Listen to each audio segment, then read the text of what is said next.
Okay, how's everybody doing this morning? I think this battle station is fully operational. We'll see here in a second. Everybody on the live stream, give me a thumbs up there that you can hear everything that's happening. There's a few people there already.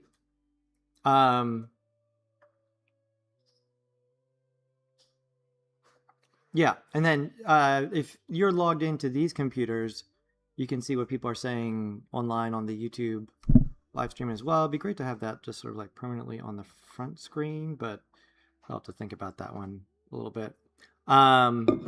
Great.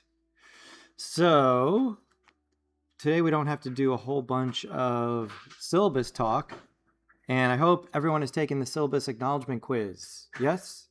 Yes? Great. If not, please do that ASAP. Like I said, I've got to make sure everybody takes that so that it doesn't trigger some sort of terrible financial aid cascade that happens apparently.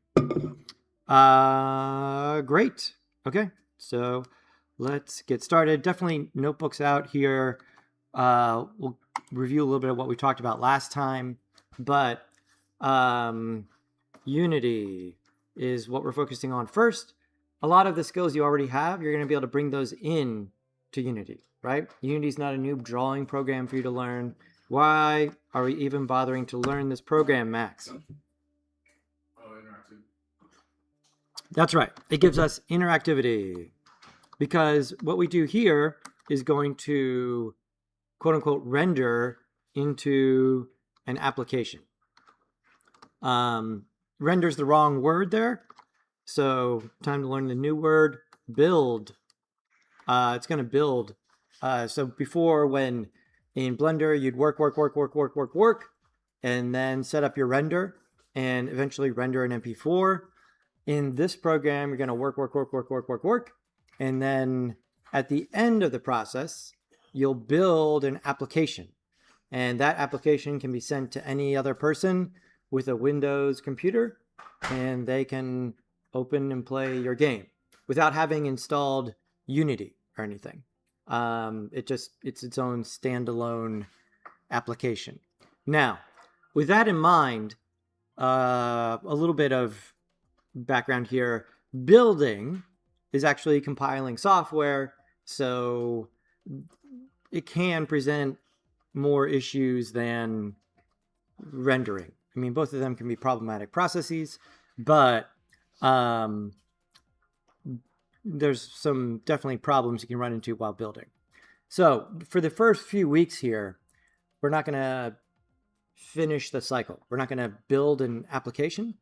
We're just going to kind of document our work by creating some movies of what we've done in Unity, right? So just some rendered output. So keep that in mind. We'll close the loop here probably in a couple of weeks, but that's the value proposition for Unity, is it lets us make interactive things, mostly known for making games, but also VR applications, augmented reality applications, all sorts of stuff is made in Unity. Unity and Unreal Engine are by far the two most popular publicly available pieces of software for doing this kind of thing.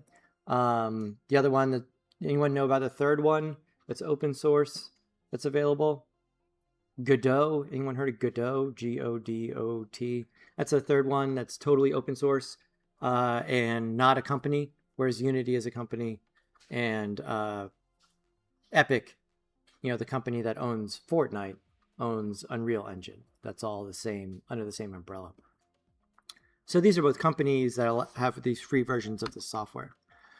Yeah, and so again, this allows us to bring things together from other applications. For this week, we're just going to be getting started with getting our bearings in Unity. So we're not going to bring in stuff from other applications. We're just going to have some things that are already in Unity. What kind of things can you bring into Unity? The two most important ones here would be sprites for 2D representation, right? Because you can make 2D games and 2D experiences. And so a sprite is usually going to take the form of a PNG file.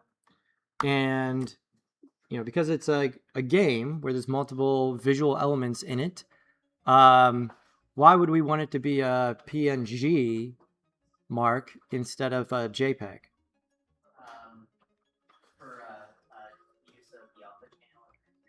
Yeah, exactly. So there's a little bit of review here.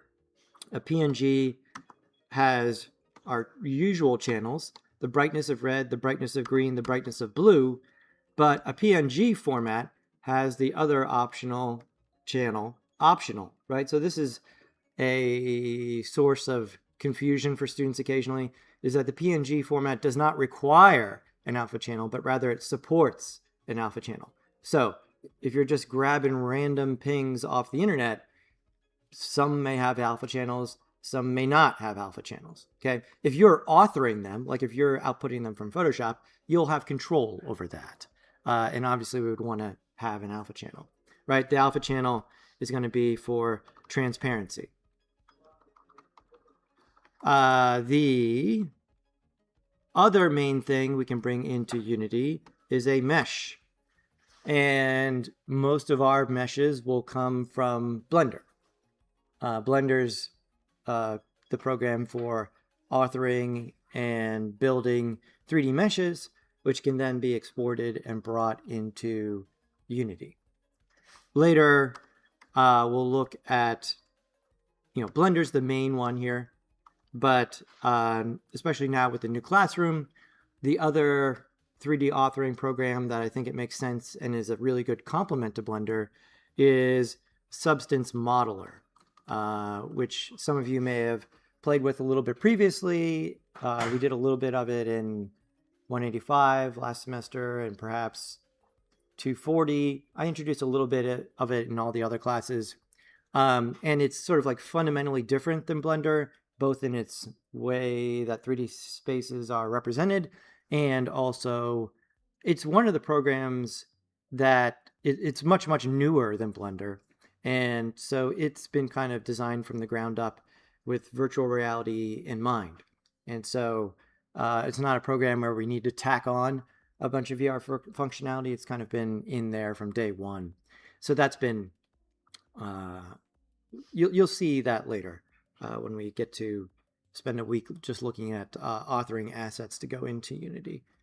So Unity provides us with the interactivity. We'll also be animating in Unity, essentially setting up our keyframes. But it's important to realize that the animation can come, we're going to start off by setting keyframes in Unity. And when you set the animation in Unity, this is quote unquote, what we'll say is the most flexible workflow. Because if you need to change the animation, you can just do it right there because you're already in Unity. That's where the keyframes are. However, it is possible to bring in something that's been animated in Blender, so a mesh with keyframes or bones with keyframes, or it's possible to bring in an image sequence. So something that's been animated in more of a 2D fashion with a series of images, and those can come into Blender and then just be sequenced. So it's possible, almost any format of a thing, we could figure out a way to probably get it into Unity. I mean, this is the other reason we use this, is it's like I said, one of the two most popular platforms. And not only does the company itself do a lot of work supporting the software, but the community around the software is immense. And there's a lot of freely available tools that enhance Unity. So keeping all of that in mind as we go forward. Any questions about this setup here? Okay, great. Let's keep going. So with this in mind, the Unity ecosystem, the good news is that Unity is fairly light, or at least it can be. It's not like an enormous program to download. Those of you who have experimented on your own and attempted to download Unreal Engine, that is for a variety of reasons, they've made that a much like gigabytes and gigabytes and gigabytes of download. And so there's a pretty big initial hurdle to get over there just from the beginning, which is part of the reason we're not starting with that.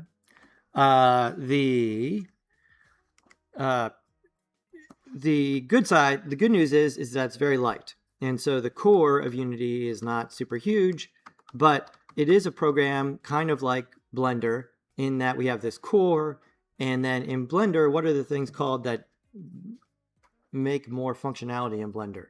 Not Mark. Like when you, for instance, use bool tools in Blender, what kind of thing is that? What's that? No, modifiers that already there, an add-on, right? There's the whole menu with add-ons. Like a lot of Blender tutorials you've watched probably start off with like, okay, you got to add this add-on, then you can do all this other stuff, right? Unity is similar, but it's going to be packages is the nomenclature here, right? So the concepts are not radically different from program to program to program. That's why you'll hear me say this over and over and over again. One of the most boring conversations about 3D art you can have is like, what program are you using, man? Who cares? Like, I mean, certainly I've gotten to a point where like, I don't. But most of the programs they're more similar than they are different.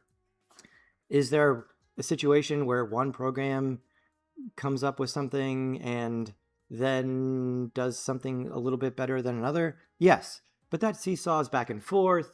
This isn't my first rodeo. I've seen that go back and forth and back and forth.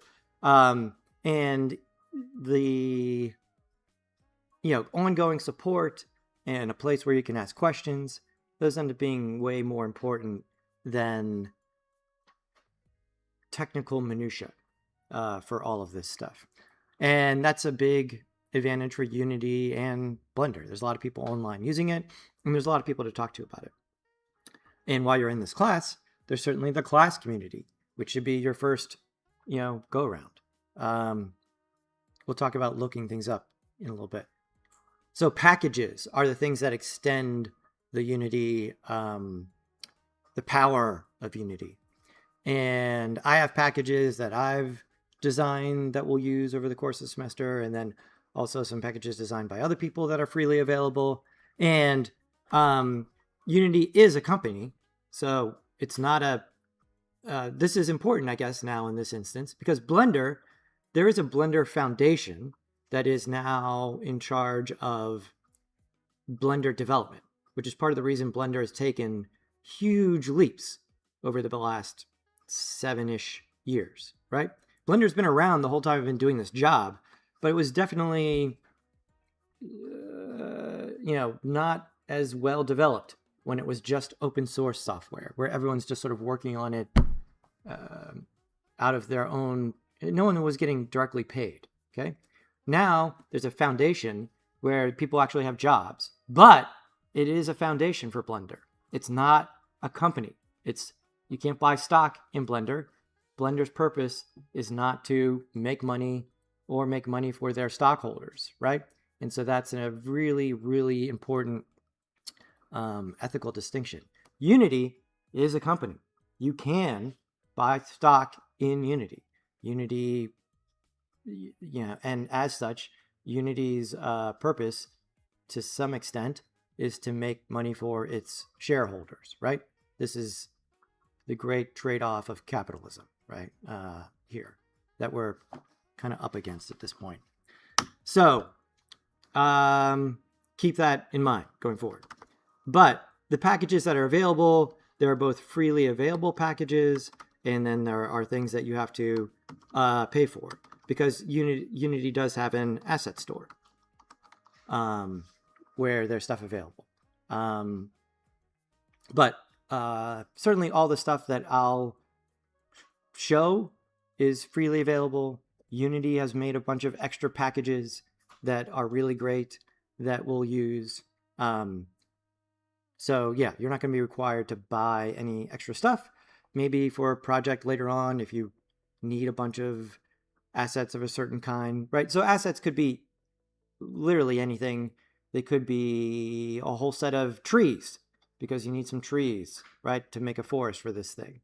Or it could be a coded tool that allows you to manipulate subsurface scattering values on all of your existing trees, or some, minutia like that. So it takes there's a wide swath of things there. And just like anything else, it's a store. Your mileage may vary. Some products are much better than other products. So keep that in mind. And this brings us to our next point here. The good news is that they update Unity often. The bad news is that they update Unity often. See, I told you I was going to make that joke over and over again, and I am. So you need to pay attention to numbers and version numbers. I think they've made a better decision now, is that we're back on sequential numbering for Unity. And so the most recent big version of Unity is Unity 6. And we're using, I believe this semester we're on 6.3 LTS. So you have to learn a little bit of technical jargon here. LTS is long-term service. You'll see this is not a Unity term. This is a term for just software development in general. And when you have software that's updated often, when they update it, things can break. right? But what about all those people trying to like build games and like make a living with Unity? It's not that great if your job depends on software working.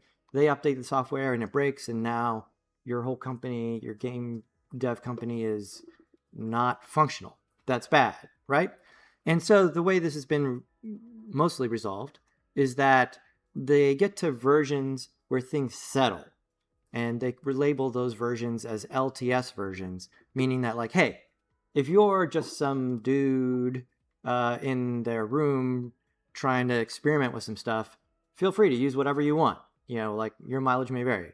If you're someone who's like running a company, even a small company where other people depend on things working, you should be using an LTS version, because that's quite a bit more stable than like the brand new one that comes out every, whatever, week or twice a week or however often they're updating it.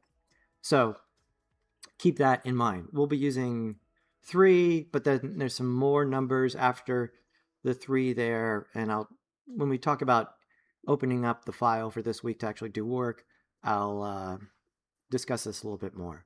So that's long-term service. So I think we're pretty good there. Let's look at a couple of those things. So over here.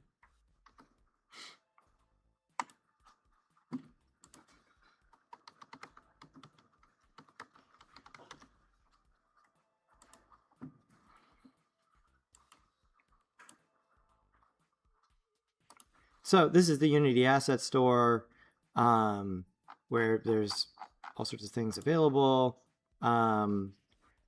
This is part of their business model, is that people make things and then sell them on the store, and then they get a cut. You're all familiar with this business model from phones, right? This is how your phones work, right? That Google gets a cut of all the apps sold in the App Store, and Apple gets a very large cut of all of the apps sold in the Apple App Store, right? This is how a lot of these things work these days. So keep that in mind. The installing Unity is a 2-step thing. So everyone's going to need to make their own Unity account. So let's look at that. This needs to be connected to an email. You can use either one. There's no, I don't have any. I suppose it might make more sense to use your personal email to set up your Unity account, because that will persist, presumably, after your time at Maricopa. Whereas if you use your Maricopa one, they do say that does expire after a while. Although I've never talked to anyone who lost access to their Maricopa email account. We have so many perpetual students that like it's not like the moment you graduate, Maricopa shuts off your email account. Like that's not what we're doing. Yeah. My time at UAT out in Tempe, I connected my account to it through email. I no longer have access to my Adobe stuff, Blender, and anything I have on the cloud is all gone. So yeah. Yeah. So that's a good distinction. UAT is a private institution. MCCCD is a public institution. So our stewardship of those kind of things is like far longer reaching than like a smaller. I mean, everything is smaller than Maricopa County Community Colleges. For those of you not aware, Maricopa County Community Colleges is the second largest community college district in the country. Right, there's the California, LA-based area one that is slightly larger, but it's enormous. So there's both good and bad sides to that, just like anything. But so yeah, I suppose the better play here is to use your personal email, so that way you continue to have access to it afterwards on the Unity account, because you'll need to use that to log in when you're using it here and when you're using it on your home machine. you'll need to have your Unity account set up. Another thing when you're setting up your Unity account is this shifts all the time, but the most recent version is you'll be presented with a either student or academic account. No, do not select that one. We want the free for personal use account. The academic one is for situations where Unity has a direct relationship and we have an umbrella over there with the institution, and we don't have that currently. And there's no real advantage there. The personal one is free to use, free to publish games.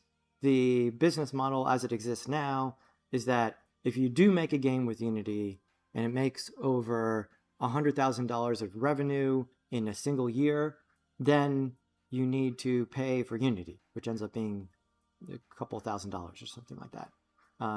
No one in any of the history of all of my classes has crossed that threshold. And so let me once again throw down the gauntlet and challenge one of you to make $100,000 in the calendar year with what you learn in this class, right?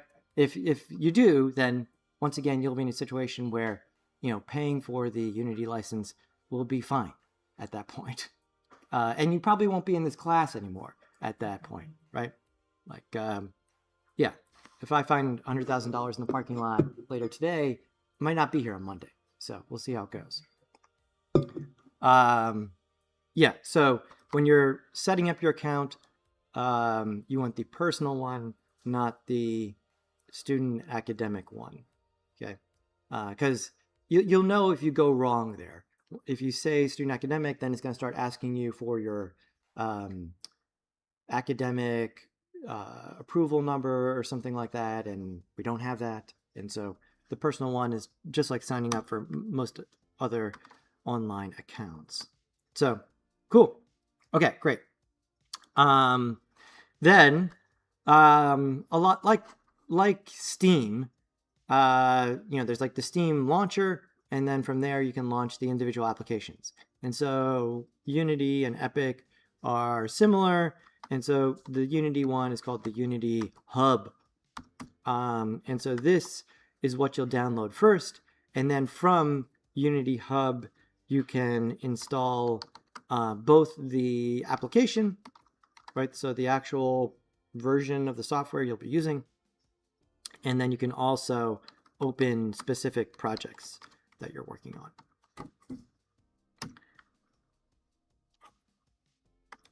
And in our case, you will be certainly for the first couple months, do not make a new project. I'm going to be giving you templates that have a substantial amount of configuration already done, right? In the interest of us actually doing something that's artistically interesting and relevant, we will learn about configuring the projects over the course of the semester, but it's not the first thing we'll do because that's all we would do, because it's software development. So there's like quite a bit of configuration that needs to be in place, and it just creates a whole bunch of places for things to go wrong, especially in the first couple weeks. So keep this in mind, right? You'll open up, a lot of you will download Unity Hub. There'll be a really, really tempting big blue button that says make new project. Do not press that button, right? I'll be handing off a zip file that you will unzip and then point the hub at that file or that folder, and you will then use that as your starting point.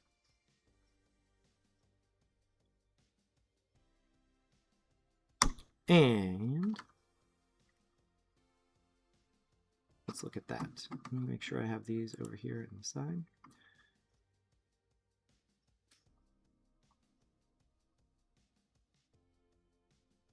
No, I didn't include the Unity installation in the tech orientation assignment. Alani asked that because it's in the assignment that's due Tuesday. Just makes it a little bit easier for aligning all of my classes. Yeah. So yeah, I used to do that, but then changed course. Okay, so what we're seeing here is Unity Hub. Unity Hub seems to get updated constantly. We haven't ever had problems with updating this, so we haven't really had problems with not updating this either. So once you download it and it's working, if you want to update Unity Hub, that's fine. Hopefully you don't run into some sort of like mission critical breaking thing, but they do. I can't even remember a time of opening up Unity Hub where it didn't tell me there was a newer version of Unity Hub. So at home, on your home computers, updating this stuff is fine. When you're working on the computers here at school, all of the versions of everything are fixed. You cannot install new stuff on the school computers, right? So keep that in mind. But as far as we know, we have the right versions of everything we need on the school computers right now, so that that's all ready to go. Great. And so in Unity Hub here, you have your projects. And so this is the one we were looking at on Monday. This is the one that I'll hand off to you that we'll look at today. We have our installs. And so just like Blender, you can have multiple versions of Unity installed at the same time. And so this is the one we're using at school, and this is the one you want to install at home. And so 6.3 and then 5F2. The 5F2 is just sort of like these much smaller incremental things that happen. And then down here, we don't need to worry about this right now. This is also part of the value proposition for Unity, is that it's a development environment. And so you can make something in Unity and then turn it into an Android game, turn it into an iPhone game, turn it into a Windows game. You could turn it into all three. I mean, there's issues there with making sure it works on all of the different platforms, but it can go to all the different platforms, in addition to like a bunch of other platforms as well.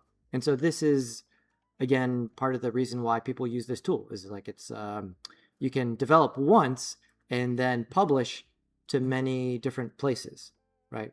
That's a complicated process.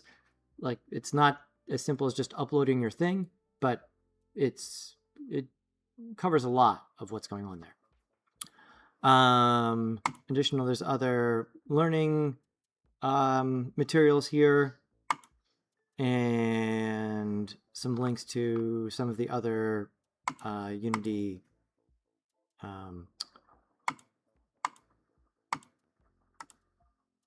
websites that they run. So in here, we go to, once you download Hub, we go to Install Editor. Right here, right here,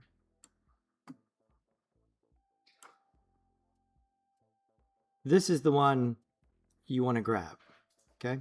So 6.3 LTS. I know this says recommended. This is their recommendation. We're primarily interested in your work that you do at home also being able to work here at school. And so we need to make sure the versions are fairly close. So you'll notice that this number is slightly different than the one that's on school. That's okay. It may give you an alert when you open it up. It's like, oh my God, this is different. It's really an alarmist alert that comes up where it's like, oh my God, are you sure you want to do this? Yes, you can do it, right? So the 6.3 LTS. Don't even read these numbers after that. You can be fine after that, okay? So not 6.5, not 6.0. This one here is the one after you download Hub, you want to install that one. And then over here, this is where you spend most of your time in Hub. It's just going to be a list of the projects that we do. And we won't have a new project every week. Every week, we'll probably be making multiple scenes within one project. We'll use a single project for a couple weeks because the projects are big. So let's look at that. Unity project. is really just a folder. And inside that folder are other folders and files. So you need to, if you move your Unity or project around, you need to move the entire folder. Okay, we're making applications here. So it's a little bit more complicated than working with Photoshop in that way. In Photoshop, you save your Photoshop file, everything gets bundled up into this nice, neat PSD file that sits on your hard drive, right? This is more complex than that. And so it's a folder, there's a bunch of stuff in the folder, and if you move your project from place to place, you need to move the entire folder. As such, you also need to, when you're opening a project, you need to point Unity at the correct level. Okay, and so we'll look at a project here in the browser for a second, and they're inside the project folder. The next level down, there's a whole bunch of folders, and one of them is labeled assets. This is the only folder that you care about. Okay, this, all of the stuff, all the work we do throughout the entire semester goes into assets. Okay, there's a bunch of other stuff there. There's going to be something called library, preferences, some other stuff. Never touch anything that's not in assets. Okay, assets is essentially all of the working files, right? The scripts, the meshes, everything we're doing is in assets. And so that's part of the structure of the project there. So if we look over here, let's find our project. And so here's the one. If I want to know where this is on the computer, I can click on the three dots here and say Show and Explore, and that'll open up the Windows File Explorer. And now I can see that this is the one that you'll have to download and work with, the AVC200 template 1. And so if I open up this folder, here you can see this is what a Unity project looks like. Assets, where everything that you care about is located, and then a bunch of other stuff. Okay, and so this other stuff here, this is just managed by Unity throughout your use in the program, and you don't need to directly access any of it unless I tell you otherwise. It's just let it be, right? In fact, it's totally possible to really break something if you delete one of these folders or something like that. So remember that assets is the most important part. Next is that the structure here is important. And this gets confusing because the Unity project is a bunch of folders, right? And so when you transfer it from place to place, the best practice is to zip the folders up so that you just have one zip file, right? That makes it convenient to drag onto your Google Drive or drag from your external hard drive onto the local drives, and so on and so forth. However, when you're using zip files, something that's a source of confusion here is that depending on how this file is zipped up, it can create, quote unquote, like an extra folder there at the top. So I think I can mess this one up. Let's see. Yeah. And so if I come over here, this is what can happen with a zip file sometimes, is that we have this folder here that's AVC template 1. If I double click on that folder, I go inside, and there's a folder inside there that says AVC template 1. And then if I double click there, there's the Unity project. And so one of the things that goes wrong here at the beginning often is that in the hub, if I go to add project from disk, which is what you'll be doing after you unzip the file, and I say here, okay, so this one is actually one level removed from assets, right? There's another folder in here, then that's under there. And so if I go to open this one, this is not a valid project, right? This is the main problem people run into in the first week. You need to make sure that the folder you're saying is a project is that one level above assets, okay? If you're creating it from scratch, usually this isn't a problem. If you're unzipping a zip file, a lot of times it creates this extra folder, and then that can create an issue. I'm not going to open up the other one because I've already opened it up here. So the correct move would be to double click and then select this as the folder that will be opened as the project. Great. Okay, so anything else I wanted to say there? I don't think so. That's all in place.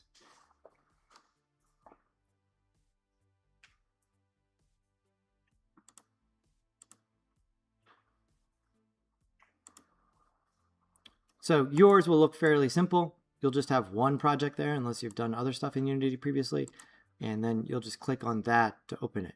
So when you're at home working on your stuff, or when you're in here, you navigate to Hub, you open Hub, you click on this, and then you're ready to go. And so let's look over here. Once Unity opens the project, we have it here. Yeah, we've reopened it, so I'm going to go ahead and save just so we can see this process. So I'll click on this. And so this is what happens now.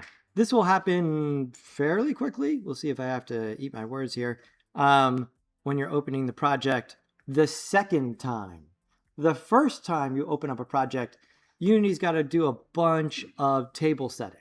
Okay, so I would stop the process at like 7 minutes. Okay, if you have a slower computer, it may take a little while for everything to get rolling, for it to put all the stuff there as it's figuring things out. So don't freak out if it takes a little bit longer the first time you open up a new project. Okay, that there's a whole bunch of stuff that has to happen. And also don't get depressed because you're like, oh my God, it's gonna take 10 minutes to open this every time. It won't take 10 minutes to open it every time, right? It's the first time there's a bunch of table setting. Again, for anyone who's used Unreal Engine, this process is even more daunting in that Unreal Engine compiles all the shaders the first time you open it up, and that can be like, a long time for that to happen. So every time you open it up, subsequently, it's much, much quicker. But be aware that first time you open it up, it will take a while for it to get rolling there. And it'll be that screen that you just saw, the load screen, where it's just, you'll see, keep working on some stuff. As long as you see the little green bar continuing to make some progress every once in a while, then let it do its thing after that. Okay, because part of the reason that's happening is like there's all of the files that are in your project, and then there's Unity has a lot of files about files. Those are called appropriately meta files. So that's something else to keep in mind when you're looking at the Unity project in the browser. You'll see all of your stuff, and then a meta file about each thing. So that's part of the way the engine works. Don't touch these. It's just Unity's managing them, but just be aware that that's something that's there. Good. Okay. Questions from anybody on the live stream there? I think I've answered what people were saying there. How about live in-person people? Any questions so far? Great. Okay, let's continue now that we're actually in here doing stuff. Great. So here, this is the template that I'll be handing off to you. And if we look over here, this down here, remember what this window is called? This is our asset browser here. And so this essentially is just another version of the file explorer, right? What you're looking at here are the actual files for your project. And so I mentioned this before, but if you delete something here in the asset browser, you are deleting the file from the computer, okay? This is like the Matrix. You die in the Matrix, you die in real life here. This is the actual file browser. So especially this week, just don't delete anything in the assets there. Just leave it there, because we can't bring it back at that point. And everything that you need to have is there at that. Certainly this week, everything you need is there. So delete. No. No, don't do that. Here. This is just looking at the files that are there. And then with that, notice that we actually don't see all of the folders that were part of the Unity project. We see the most important folder, the only one that we care about, the assets folder, right? That's where everything is. And so if we look at that, that's all of the stuff that we would care about. And in this instance, in the one labeled student files, this week in particular, if you add anything to the project, put it in this folder. Okay, so that it's just simple. You know where to find anything that you've done. And so your starting template is a scene that is in that folder right there, called load scene. Could have come up with a more elegant name for that, but we'll go with that for now. And once you load scene, it should look like this. This golden sphere surrounded by potted plants in a room is what you should be seeing. And now you need to start a list of file types in your notes to be aware of that make up the project. And so a Unity project, remember, is not a file. It is a folder that contains lots of stuff. Inside Unity, the main places are scenes, okay? And the Unity scene is this Unity cube thing. That's the icon for Unity scene.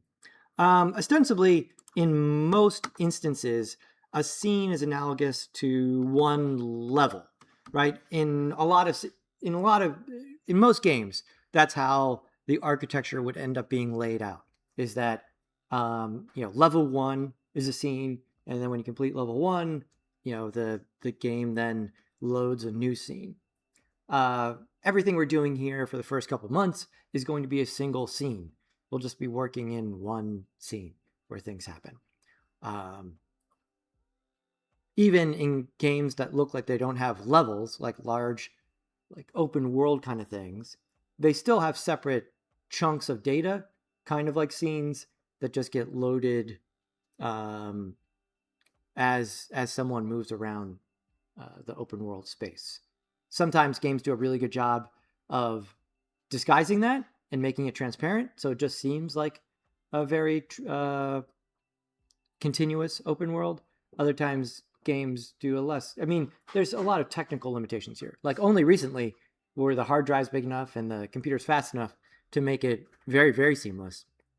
In a lot of older games, which some of you may have played, this had to be disguised by like your character crawling through a tunnel for like a long time as they get to the next part of the quote unquote open world, right?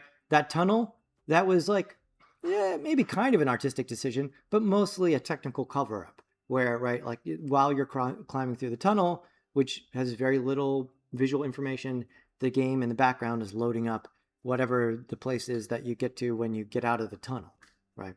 So there's less of a need these days for those sort of technical cover-ups because, the technology is getting better continuously all the time. Great. So Unity scenes are one file type to be aware of here at the beginning. What else are we going to have here? We're going to have essentially sprites that we're going to look at. We'll have meshes here. And then, let's see, the other one I would be aware of here is prefab. And so prefab is essentially a game object, right? So you'll see me abbreviate game object as GO often. A game object template. So the plants here are prefabs in that it's, when you look at it, it's mostly a mesh, but it's actually a couple other things. It's a material that's on the mesh itself, and then the template could contain any Unity structure. There could be animation in the prefab. There could be interactivity in the prefab, all that kind of stuff. So a prefab is going to be a blue cube. That when you drag it into the game, into the scene, a hierarchy, you'll see that its icon is slightly different. So the things that you see up there under load scene right now, these are top level sort of containers. None of these are prefabs. If we go to the room and then we look here, all the plants are blue cubes, prefabs, right? That I've drug in there. These are just sort of raw meshes up there. These are prefabs. The sphere is not a prefab, just a regular object, right? Not a template. So if I wanted to, we'll talk more about that in a little bit here. But yeah, this is organized. This is all the stuff that's in the room. These are the lights and a reflection probe and a volume. Don't worry about those right now. And then there's two objects outside of that, sort of the pedestal and the sphere. And then there's the main camera here. The main camera, every scene needs to have a main camera. Otherwise, you won't see anything. If I delete the main camera here, like this, if I delete the actual object, there we go, right? You'll get this. And so you're like, okay, well, stuff is still there. That's correct. Stuff is still there in the game. But then in the game view, which is what the player sees, see, there's nothing, right? Because the camera is gone. There's nothing. That's how Unity renders stuff. It needs to render from a camera. You can have multiple cameras in a scene so that you can switch to different views, but for right now, we just have one camera called main camera. That'll be the way it is for a little while. So assets over here. A couple things about the assets menu. We're going to be working here under student files. There's a way to search assets over here. And which button is it? Is it this one? Yeah. And so this is a pretty useful filter thing, is that here you can just have it show you all of the assets of a specific type.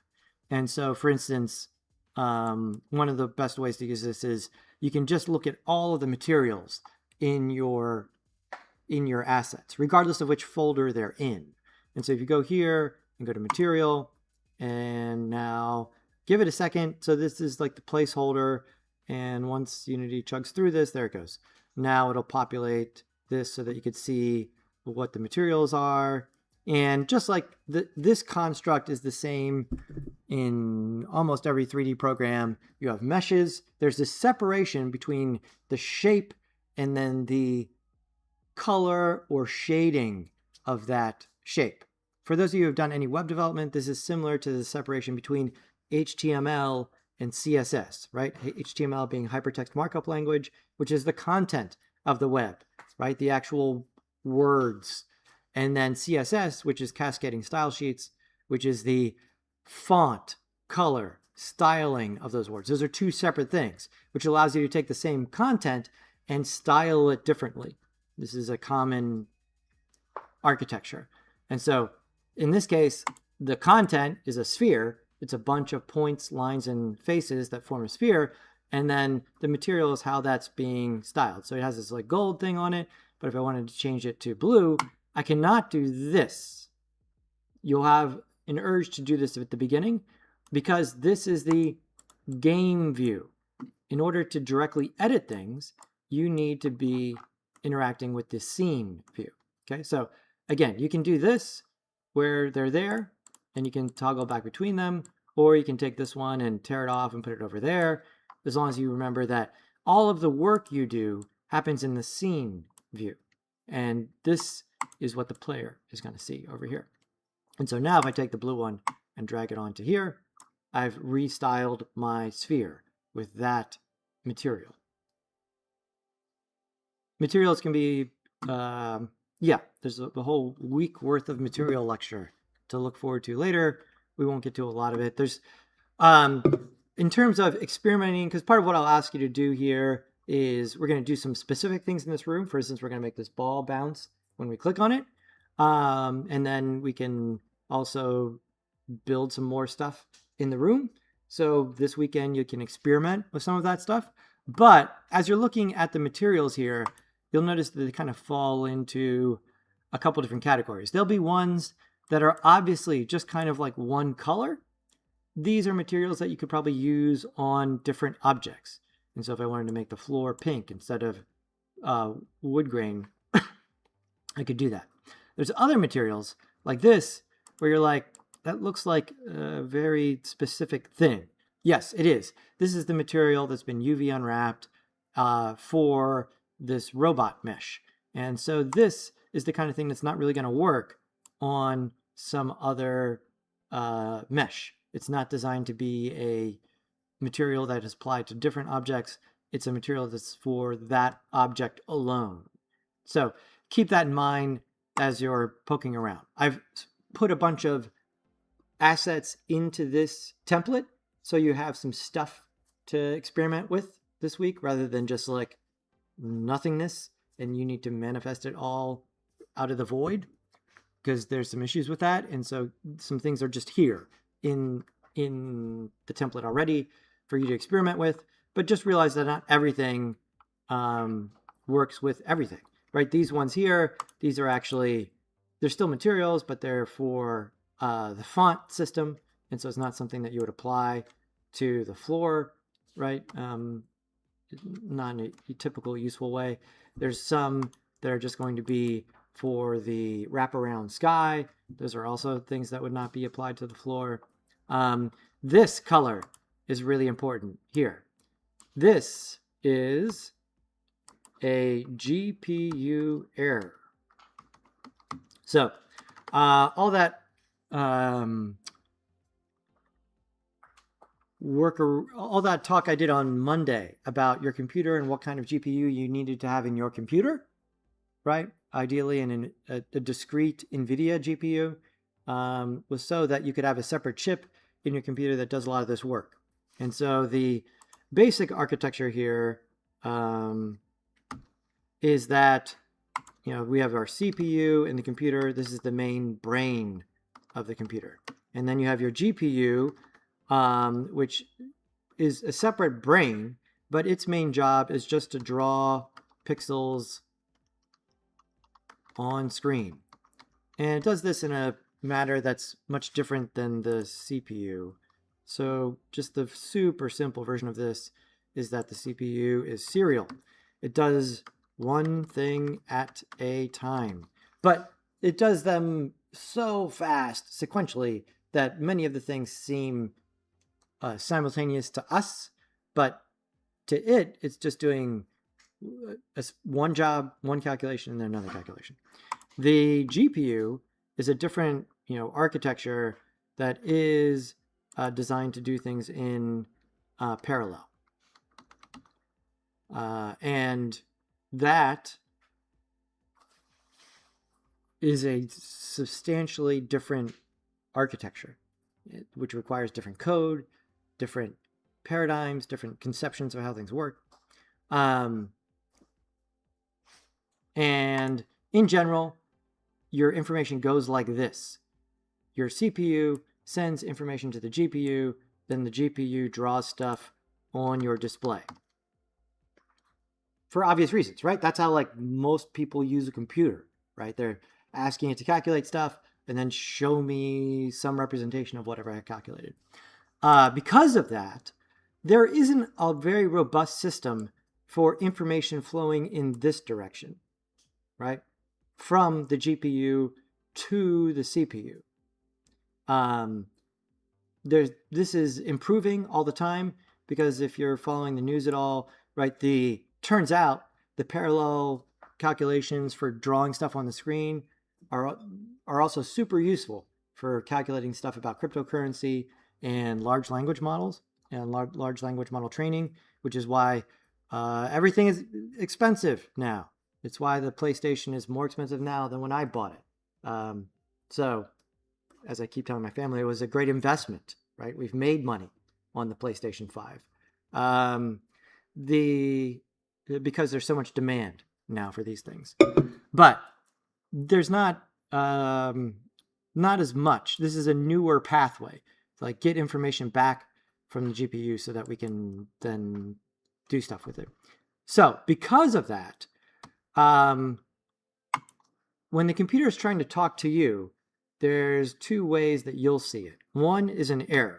I'll show you where the errors are here. An error is text, and sometimes it's readable, where like, oh, something's wrong. This clearly says what's wrong, and I can fix it. That's a best case scenario. Sometimes you get an error, and like it's really, you're not going to be able to make heads or tails of it. A GPU error, because it's not sending text back, is that magenta color. That means that the GPU doesn't know how to draw whatever that thing is. That it went to draw it on the screen, ran into some kind of error, and when it does that, it just makes it pink, magenta pink, right? That's the error. Like that's how it's communicating to you that, oh, something is wrong here. So while occasionally students who aren't aware of this are artistically drawn to that color, like, oh, cool, my whole scene's pink. Yes, like that could be aesthetically compelling, but in this case, like I would encourage you to not make an entire game that is magenta pink, because anyone who knows anything about this just sees it as a giant error there, right? That very specific color. So this right here, these two materials are using code that doesn't work with the current Unity setup. And so that's what this is telling you. If you use them in the game, like so, it would look like that. And so this is something that is, no, we don't want this. If you open up a Unity, this is another thing. If you go off path this weekend and decide to, I heard what Casey had to say, but I'm not really sure that guy knows what he's talking about. I'm going to download my own stuff and see how it goes. You could very well end up with a situation like this, where you download something that looks cool on the asset store, bring it in, and it's all pink because reasons. The way the materials were written and coded doesn't align with the render system that we have Unity currently configured to use, and it does this. Okay, we'll talk about those things in depth more later, but it's as boring as it sounds, right? In terms of like, okay, well, what version of the shader are you on? What kind of shader is it? All this kind of stuff. Things we don't really need to talk about. You just need to know what this is, and that's what is being communicated here. This is a visual error. I don't know how to render the thing. Occasionally, if you're playing a game, like you may have seen this happen, because this is not a Unity specific thing. This is just a GPU thing. If you're in some other program and stuff shows up like this, that means like something has gone wrong and it doesn't know how to render whatever it's trying to show you. So it's a kind of universal computing thing. But this would be one of the things that you can experiment with over the weekend is, after you've gotten your ball bouncing and everything, you can come over here to the filter and go to material and then look at your bunch of materials and then maybe experiment with, retexturing some of the things in the scene, because you can apply any material to any mesh, but that doesn't mean you should. Not all the materials are designed to be used like that, right? You can think of the material as the paint for the mesh, but it's actually more complicated than that. It's not just the paint color, it's the paint shininess, it's the paint roughness, it's the paint bumpiness, it's whether part of the paint is see-through. That doesn't even, at that point the metaphor breaks down, like transparent paint, like what, like I guess clear coat or whatever. But it's a whole method for shading the mesh content.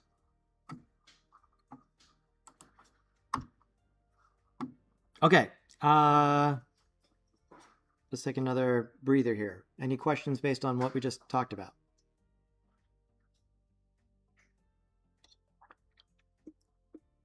Okay, good. Let's keep going. Great.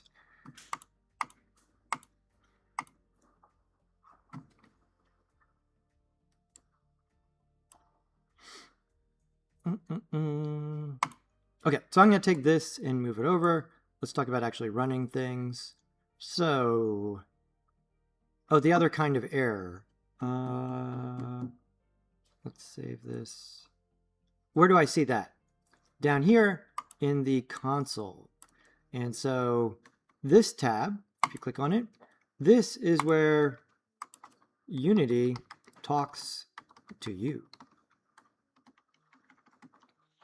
And this, it talks back.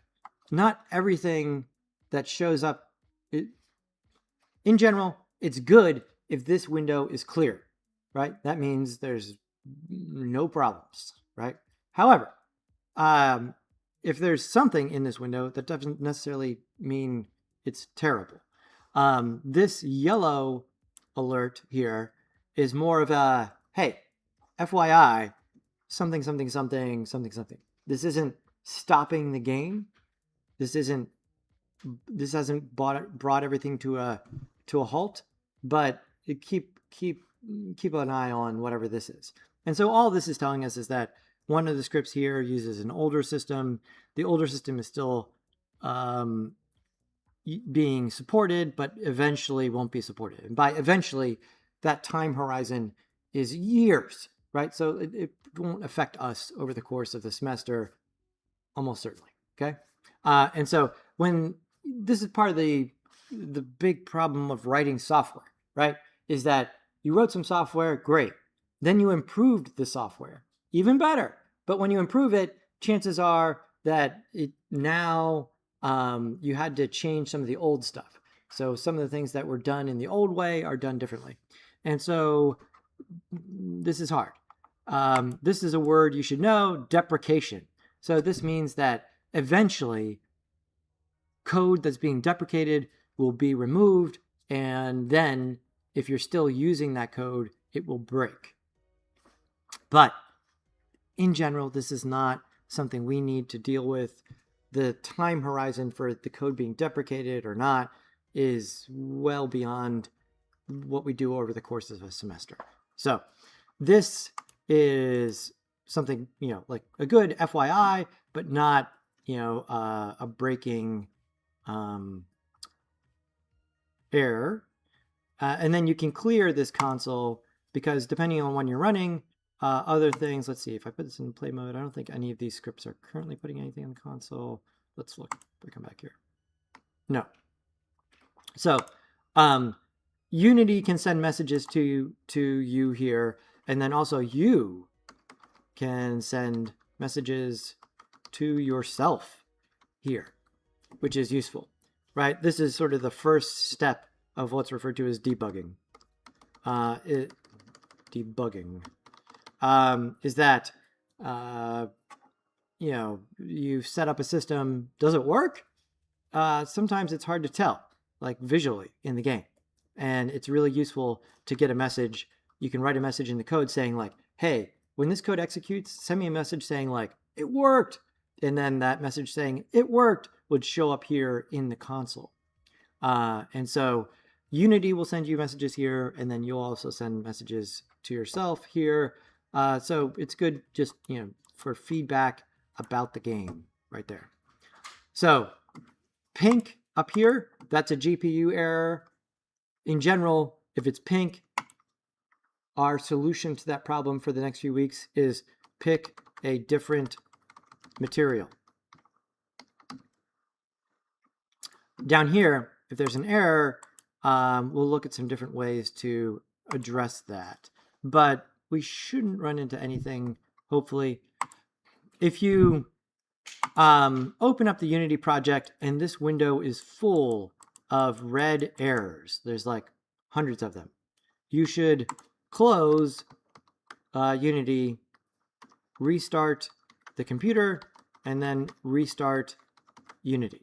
Okay, if you open it up and there's like a ton of junk in there, just do the full-on reboot.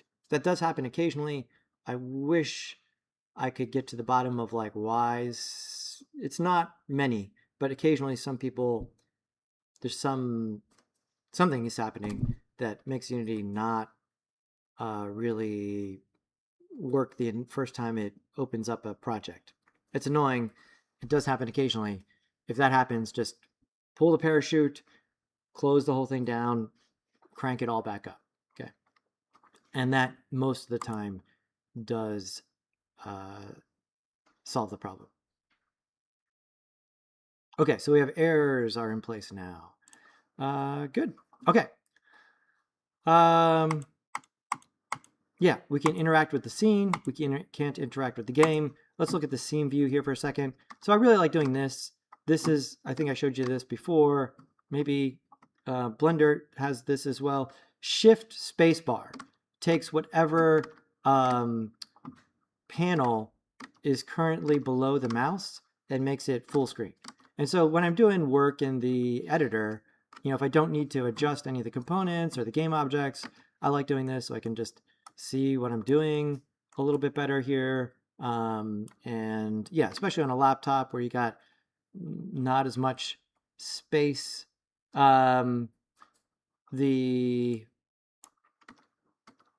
a good one to know. In Blender, the same thing is Control spacebar. In Unity, it's Shift spacebar. So it's a good one just to have there on your fingers. Here, the navigation, as we talked about, is slightly different from Blender.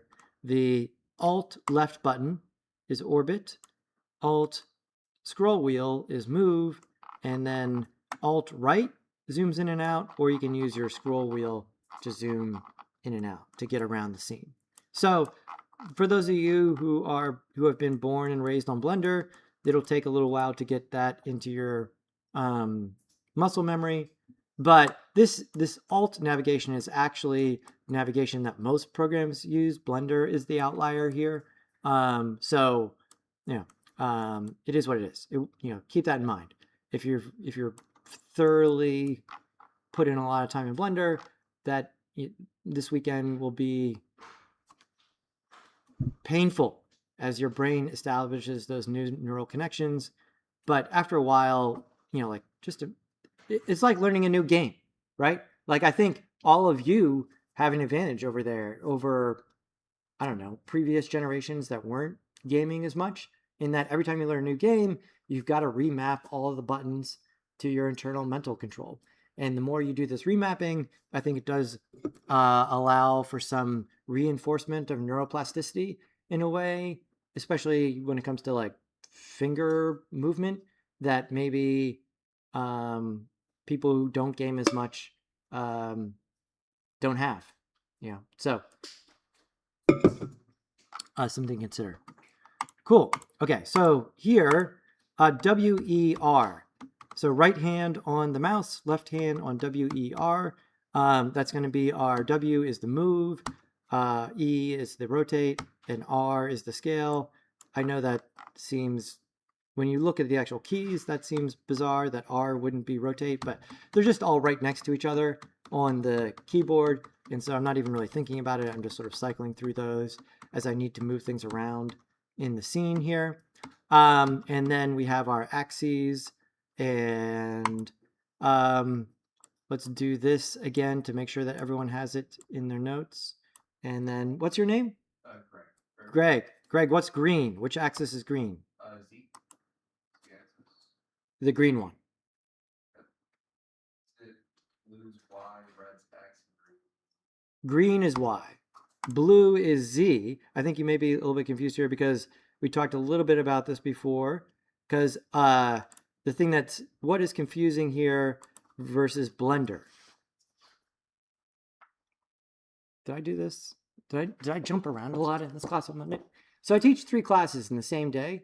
It all starts to run together, and I'm just sort of like this crazy person rambling in a fugue state. So I'm not sure what I did in what class at different points. But yeah, this is up and down, right? And here in Unity, if I do this, if I want a character doing this, I'm going to be animating which axis? Y. In Blender, which direction is up and down? Z, right? This, now, me too. Like when this is brought to your attention, you're like, WTH. Why can't we agree what direction is up? Yes, but that's the, like if I could, Thanos snap this out of existence, I would. But like, it's not the current state of affairs. So in Unity, Y is up. In Blender, Z is up. However, the colors are always the same. So at least you can count on that. We've come to that kind of consistency. Yes.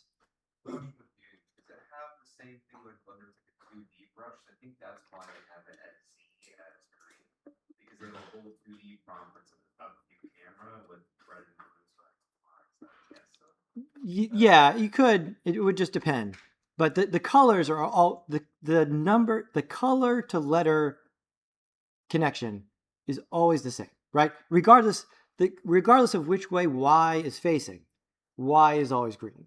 Regardless of which way Z is facing, Z is always green. Because once we become 2D, you could make it so that Z is up in a 2D view, but it would depend on where you put the camera to look, right? Is my 2D view on the wall? Or is my 2D view on the floor? Or for some reason, is it on the ceiling? Or whatever, right? You could set things up in a bunch of different ways there. But you definitely want to have this memorized. Every time you see, because even in After Effects, right? Most of the time we're working there. X and Y are the main up and down in After Effects. But in After Effects, we have the added gotcha of that Y increases in number as you move down the screen, because 0, 0 in After Effects is the upper left-hand corner. Again, I understand the initial, frustration, and like, it's definitely, I really like the GIF where the guy in the panda suit takes the laptop and smashes it on the, you guys know that one? I've sent that one to people a lot to express my current state of joy about using computers, right? But it's just a lot of people building systems on their own from the ground up, and then later trying to merge the systems together and making some fundamental decisions at the very beginning that just don't align. Great. Okay, so here we got our WER. We're able to see all of this and move things around. And so, for instance, here, if I were to move this plant around, I can move it straight up and down if I grab just the arrow, or straight left and right if I grab the arrow, or back and forth if I grab the arrow. And then we can also move it and constrain it to a plane. And so that's what these do. And so if I grab here, I'm flat, in this case, to this object's YZ plane. If I grab here, I'm on the floor, right? And so this is one I would write down and memorize, is that the floor in Unity is usually the ZX plane, right? So as long as you haven't, turned the world upside down or something like that. And so I can grab them in different directions. It's not as easy here to do the thing in Blender where you just hit G and you're just moving it kind of wherever. And so that's, I think, useful in this case, in that it makes it a little bit easier to precisely locate things. And then same thing here. If I just grab the middle of the rotator, it's sort of freely rotating versus the rotation being constrained. And then holding down Control gives us the thing. This is the same in Blender, right? Control is the quantizer, so that you can snap, in this case, to like 10-degree increments or something. And then over here, we can scale this thing. If we get, this is the one, most of the time grabbing the middle here is what we're after, to scale something proportionally, right? Just like this is just a good design principle. Any decision where you're doing this or this, take a step back. Like, yes, the computer lets you unproportionally scale this object, right? It's technically possible, but aesthetically terrible, right? Like, most of the time when you're distorting things like this, unless you're doing something very specific, like that's not usually a great artistic decision there. Like when we take people's faces and put them in Photoshop and then disproportionately scale the photo so that someone looks like they have a very fat face or a very skinny face, right? Artistically, that's an atrocity, right? But Photoshop lets you do it. And so, yeah, very timely here. We'll just straight up adopt the Spider-Man theme. With great power comes great responsibility. Do you guys see the new movie yet? Yeah, it was good. I liked it a lot. It's definitely a good one. It's the first one my son saw in the theater, so now he has some interest in. We had watched a couple of the other Tom Holland ones, and now like it's my job to try and like make sense of all of the other movies. Which is further complicated, like for those of you who have seen all of these, is that they bring back Tobey Maguire and the Tobey Maguire villains in the Tom Holland ones. And it's just sort of like, having lived through it, it was kind of like, sure, okay. But then trying to explain it to someone else coming in clean, it just sounds like complete nonsense. I mean, I feel that way about baseball. I'm not a big baseball fan. Like the second you try to explain baseball to someone, it just really, I mean, every sport is ridiculous when it, upon further inspection, but baseball seems to like very much not hold up when you start, explaining the rules to everybody. I've been on the other side of that with cricket. Are there any cricket fans in here? Does anyone even remotely understand cricket? Yeah, I mean, it looks kind of like baseball, but like I have no idea what's happening there. It's really, really bizarre to me. A lot of the world thinks it's great. But a lot of the world has that reaction to American rules football as well, which, now it's just been sort of internalized. Okay, so we can move things around. We can scale them. We can do all sorts of great stuff with them. Let's look at this. This is a really, we'll start here. So this is a really important one in Unity. This is my transform anchor point. So here, let's see, can I do this and then there? Yeah. All right. So my advice to you is take it off of this and always have it on pivot. Okay. So pivot is the anchor point of the actual mesh. So later, when you make something in Blender, it will have an anchor point. And as an animator, you should be conscious and intentional about where that anchor point is. It's a big part of being able to move something around in some sort of reasonable, coherent way. And once you set that anchor point, if you bring it over into Unity, there are two options. Do you want to see the anchor point that you personally set? Or do you want the anchor point just to be in the center of the bounding box of the object? And that's what this switch is switching between. And so if I switch it to pivot, there we go. Right. And so this is an object that has been correctly formatted. It is an object that sits on the floor and the anchor point is on the floor. So if you zero out the object, it isn't like halfway into the floor. It isn't hovering in the air. It sits on the floor, right? That's how you want to design objects that are normal objects that sit in a room, which is a lot of the stuff that we'll make here at the beginning. Is that the case for every object? No, right? If you're making like an airplane or a spaceship or something, then there's a legitimate conversation to be had about where do we put the anchor point for this, right? Well, it depends how you want to animate it. It's a longer conversation.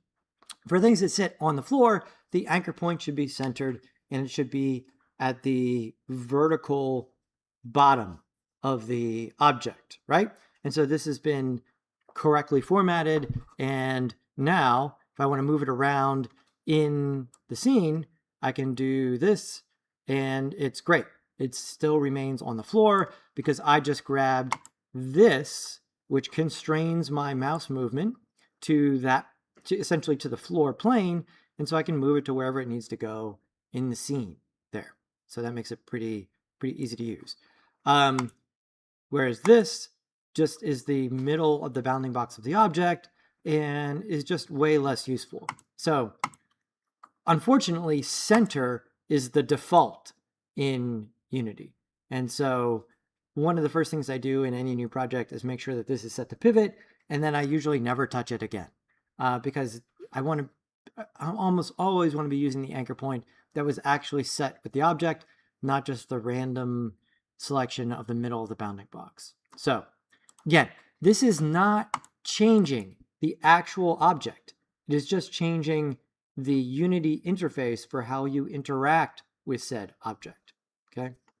To change anything about the object, that is what's happening over here in the components. These are all traits of the object itself.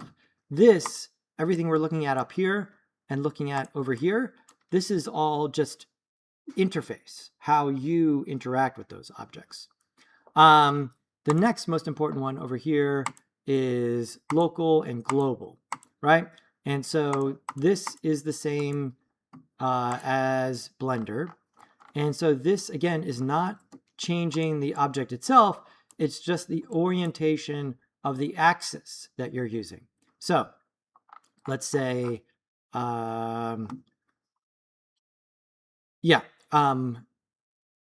I change it here on this plant, you can see I rotated this plant so that you see the blue and red ones change, but you don't see the green one change. Let me go ahead and make a new cube. I'll come over here and say 3D object cube. There we go. And it's a little bit easier to see with this. So now if I come in here and look at this, all right, I've got this cube, and for right now, if I go back and forth between this and this, they are the same because I haven't done anything to the cube. Now, let's say that this is going to be some sort of like sculpture thing. And so I'm going to rotate it at some sort of bizarre angle, kind of like a thing like that. There you go. And so now, let's say I wanted to have this sitting on its end here, like on the floor, kind of like that. In that case, moving it straight up and down requires this to be in the global orientation. Now, let's say that this is part of something that gets attached to some sort of beam that's coming in and gets anchored here in the center of this face. Then, if I wanted to move this in this direction, right, sort of aligned with this face, this gizmo is not great for that, right? I would kind of like do this. That's not precise. If I switch it to local, boom, now the gizmo is aligned to the rotation of this object. And so if I want to move the object in alignment with itself, I can grab this and move it directly along that line, right? Again, this is not adjusting anything about the object itself. It's just the alignment of the gizmo as you're editing the object. And so this is a clear instance of where switching back and forth would be necessary, right? If I want to get it into a strange orientation, just by kind of rotating it like so, that's good. But then let's say I need to stack multiple ones of these. Well, in that case, I need to leave it in global, Control D, E, and then move it. I can move it straight up. Let's say I wanted more cubes coming out in this direction.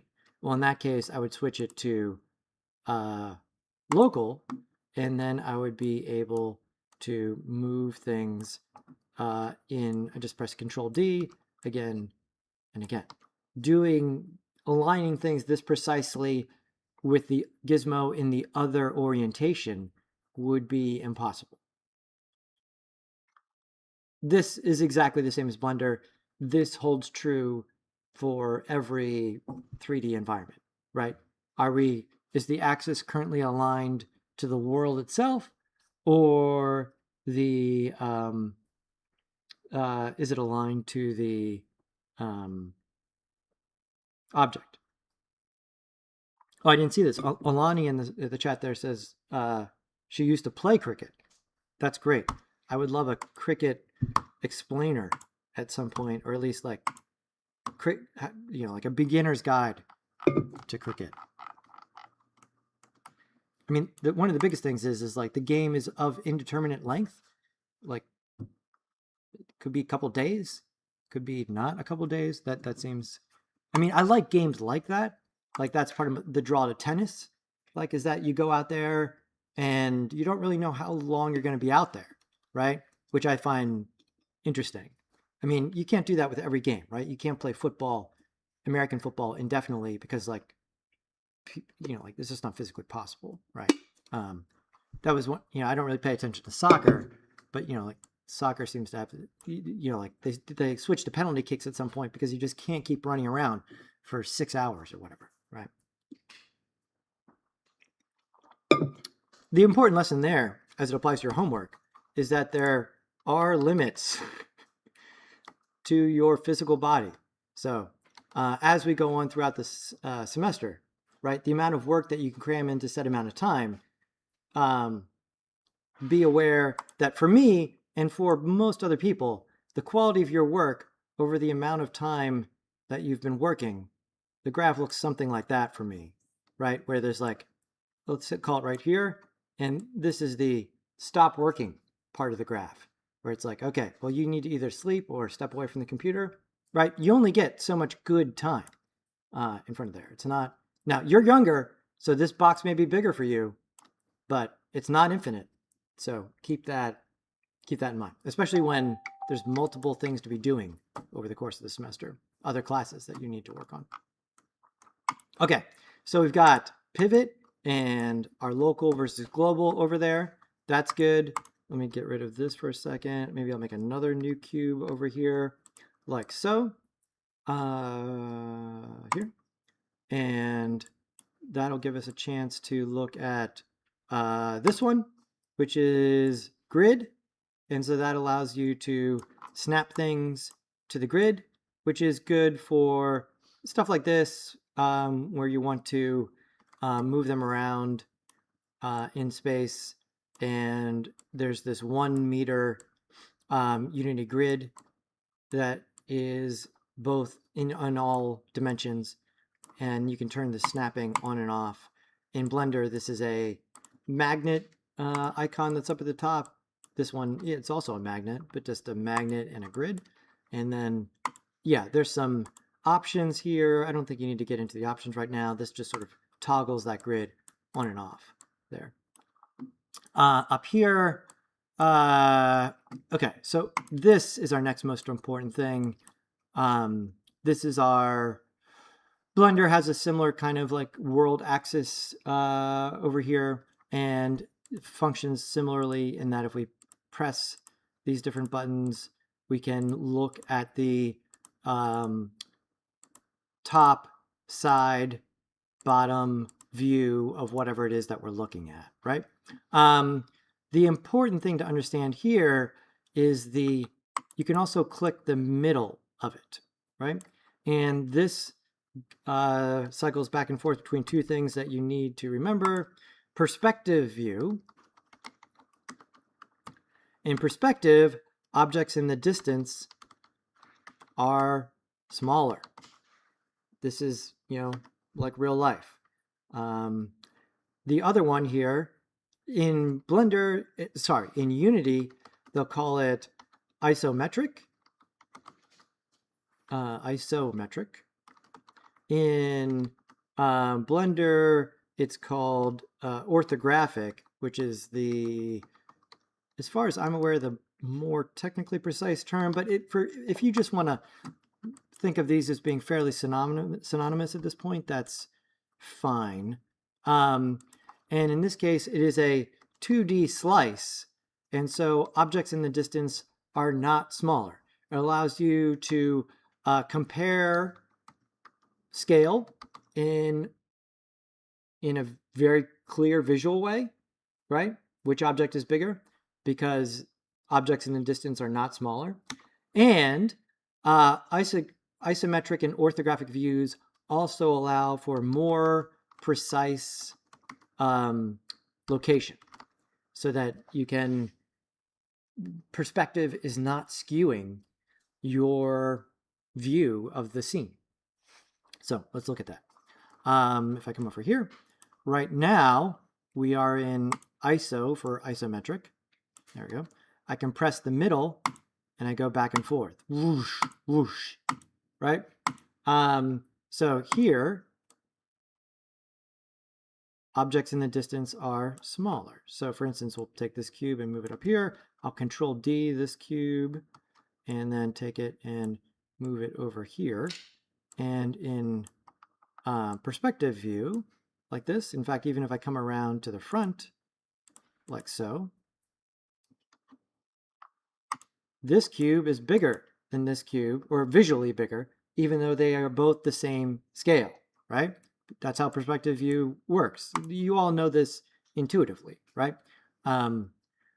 Right. This one is 1, 1, 1, and this one is 1, 1, 1. If I switch to isometric view, like so, boom, we are now looking at a flat 2D slice that has no perspective, no convergence, and so now it is patently obvious that these are the same scale.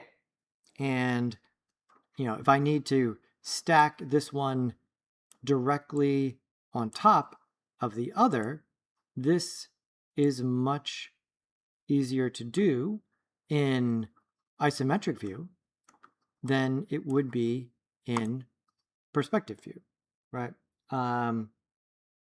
Because we can clearly see where things are aligned. The other, what's the word I'm looking for? Metaphor or equivalency here is like isometric or orthographic.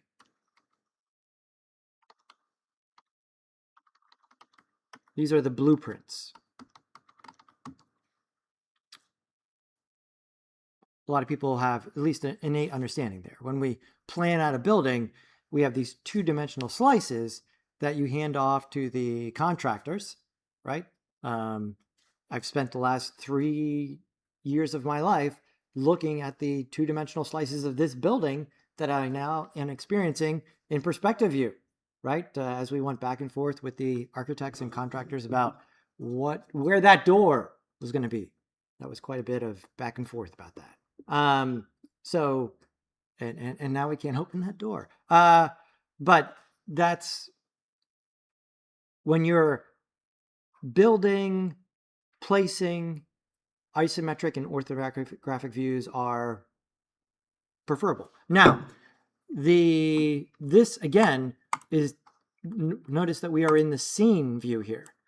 What I'm talking about is the isometric or orthographic view for you, the dev here, the developer, right? This does not change at all what's going on in the game. It is possible, those of you, who play more games, you can have games that are in perspective, right? Most first-person games are in perspective. You can also have isometric games, right? Like the ancient example would be like Qbert, right? Or Zaxxon or something like that. Or plenty of other isometric games. Like we spent a lot of the summer playing Hades 2. Any Hades fans? Yeah, isometric view. So the view for the game itself has to do with the settings on the camera object, right? And so the field of view for the camera itself can be adjusted here, can be changed in real time, all those kind of things. Well, for you, the developer working, your settings for that are up here, right? So you can go into isometric mode, then use the orbit to orbit around and get, these skewed views that are perfectly flat, where we can tell that these walls here are the same size as those walls. So keep that in mind. Pay this weekend pay close attention to whether this says ISO or perspective, right? Because do I want to be thinking about how the player is going to experience this, or do I want to be thinking about correctly and precisely placing things in space, right? Which one of those there? They're both, useful for navigating around here. Other ones up here, these are similar to Blender, where wireframe mode, if we just want to see the mesh outline, this is shaded with the wireframe overlay. This is like similar to like the solid view in Blender, where there's no lighting really, or less lighting. And then this is like the full-on shaded mode. For this weekend, you can stay over here. There could be issues where later on you make a scene with a ton of stuff in it, and it's just faster for you to work when you're in some sort of lighter mode versus the main shaded mode there.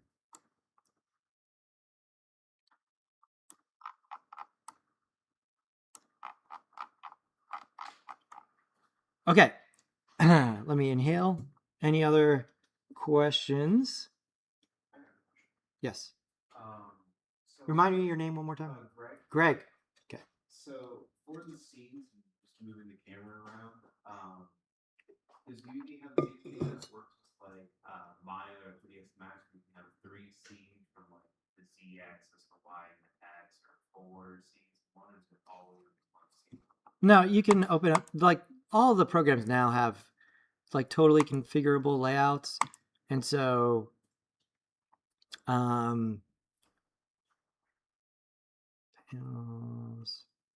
we make another,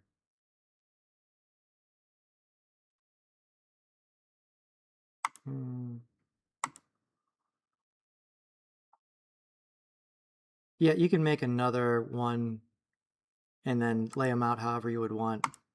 There's not a shortcut for that off the top of my head, like to go to the 4 view.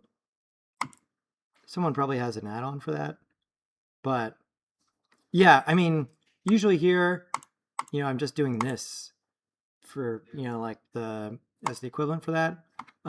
Yeah, you could assemble that here if you want, if you open up some new panels or not. Can I just duplicate this one? Overlays, add tab, scene. Yeah, and so now if I pick this one over here, and then this was the top, and now I have this one over here.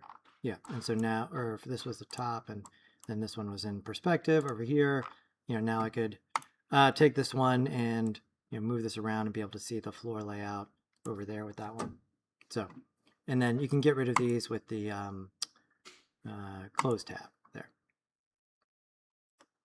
And then, yeah, if things go really wrong with the layout, you can go back to layouts and default. Yeah, that gets you back to sort of like where we started off with everything. So that's a good one to write down. Layouts, default, because that definitely happens. And then you're like, oh, I can't do any work because my screen looks all messed up. And so this will get you back to, where you can at least see everything and click on it.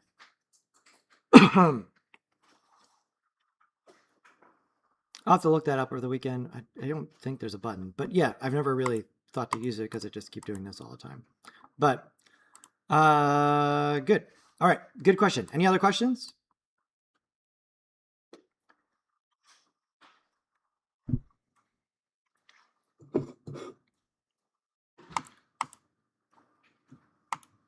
Where are we at on time? 10:15. We end class at 11. Great. So let's get something happening here. Let's get rid of this. Okay, we're gonna do the whole thing today. We are both going to animate, and so we'll make a ball bounce, and make it appear as if there's gravity. sort of the level 1 ball bounce. Next week we'll look at it we'll add some squash and stretch and talk about the fundamental principles of motion graphics a little bit more and animation. But today we'll just get some gravity. And then we will make this interactive so that the ball bounces when you click on it. Okay, so essentially the whole title of the class, Animation Interactivity, we'll cover it all today, and then for the rest of the semester we'll just do it again and again and again and again with increasing levels of complexity. But we'll get to both. Okay, so let's break down the animate part first here. And so with that, how are we going to animate this? I mean, today we're going to add a script to the ball, and that script is going to allow you to essentially keyframe one of the transform properties.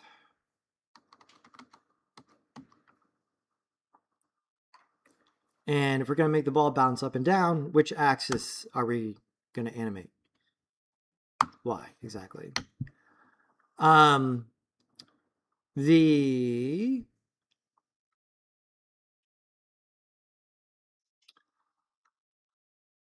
A script is a subcategory of component, right? So component goes on a game object. And in components, we have scripts. So those are like custom components. Other ones are transform. This just stores the position, rotation, and scale of the object. You have something like a collider. That's another component. This is the hitbox for the object, right? You all intuitively know about this from playing games where like it looked like that bullet totally didn't hit me. It didn't look like it hit me. That's right, because it probably hit your hitbox, not your actual visual representation in the game. Why is this the case? Why is there a separate system for things hitting each other versus how they look on screen? It's because the visual presentation tends to be much more detailed, and if we use that for actual collision, it would be very computationally expensive. The mesh storage is another component. What else are we going to have? The mesh renderer is the thing that actually draws the mesh on the screen. These are all components that can go on game objects. What are the other standard ones? The one where the mesh is stored is called the mesh filter in Unity, but that's actually like the one that stores the mesh data. And yeah, okay, so components go on objects, scripts. The other thing to memorize here that I talked about previously, that as we start to explore the world of code, is that all of the Unity scripts are written in C#. This is the coding language for Unity.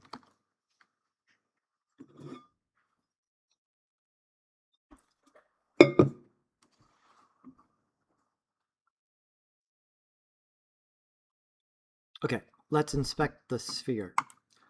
So the sphere here has transform, which records exactly where this thing is. It has the mesh filter. And so this is a really simple component. It just has this slot here for the actual sphere mesh. If you double click there, you can see the information about the mesh, the kind of things you would see in Blender. So it has 768 triangles in the mesh. The mesh renderer is the thing that actually draws it on the screen. And so if you turn off this component, right, so there's a checkbox for the entire object. This thing here turns on and off the entire object. This is a really important box. A lot of our game functionality is just simply going to be turning this checkbox on and off.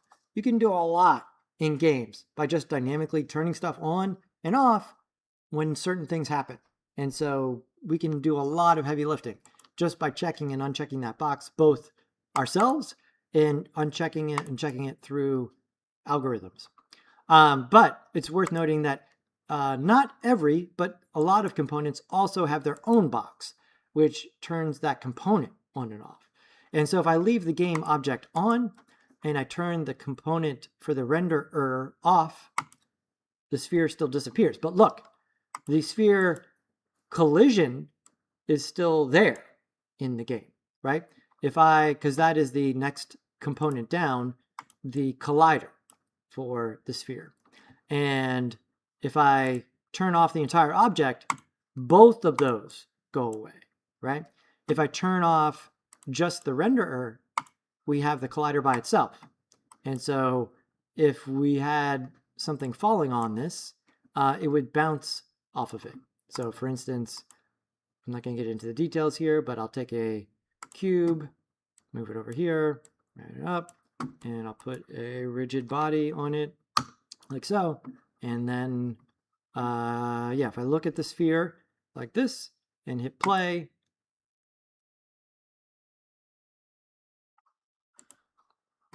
oh, one other thing. Let's turn that off for a second. Now let's hit play. It hits the invisible sphere, right? Why does it hit the invisible sphere? Because the sphere collider is on, even though the mesh renderer is off, right? If I turn this back on here, if I hit play. So what I'm doing here is like, I haven't animated this cube. This cube is animating with the physics engine right now, okay? So we're going to animate the sphere the good old-fashioned way with keyframes in a second. But the physics engine is on and ubiquitous at all times here. But there's two important things to realize. One is that this is totally valid, and this is a good way to do a bunch of stuff that you've seen in games before. Invisible walls, right? Where you want to like, we don't want the player to go over here. Either I haven't finished this part and I don't want you to see all of it, or like, yeah, like this is just for show. I don't want you to go over and mess around in this area. And so you can put an invisible wall over there, and that sort of keeps the character from going over in that direction. And then, yeah, so that kind of thing. And then, yeah, another component to be aware of that we won't really talk about much today is rigid body. Rigid body is essentially your entry point into the physics system there. We'll come back to that. But just to, the point of that was to, again, emphasize the difference between the visual representation and then the collision or hitbox in the game. What hitbox is just, you know, the term. It's not always a box, right? In this case, it's actually a sphere. Okay, so sometimes it can be a box. You can get a box collider. There you go. And now it's a box, right? And so I could put a box collider on a sphere, and then there's a very large difference between the visual presentation of the object and the collision of the object. For right now, you know, the sphere is fine. Good. And so this box here, I unchecked while I was going through that demonstration. When you download and install the template, this box will be checked, and you want to leave it checked.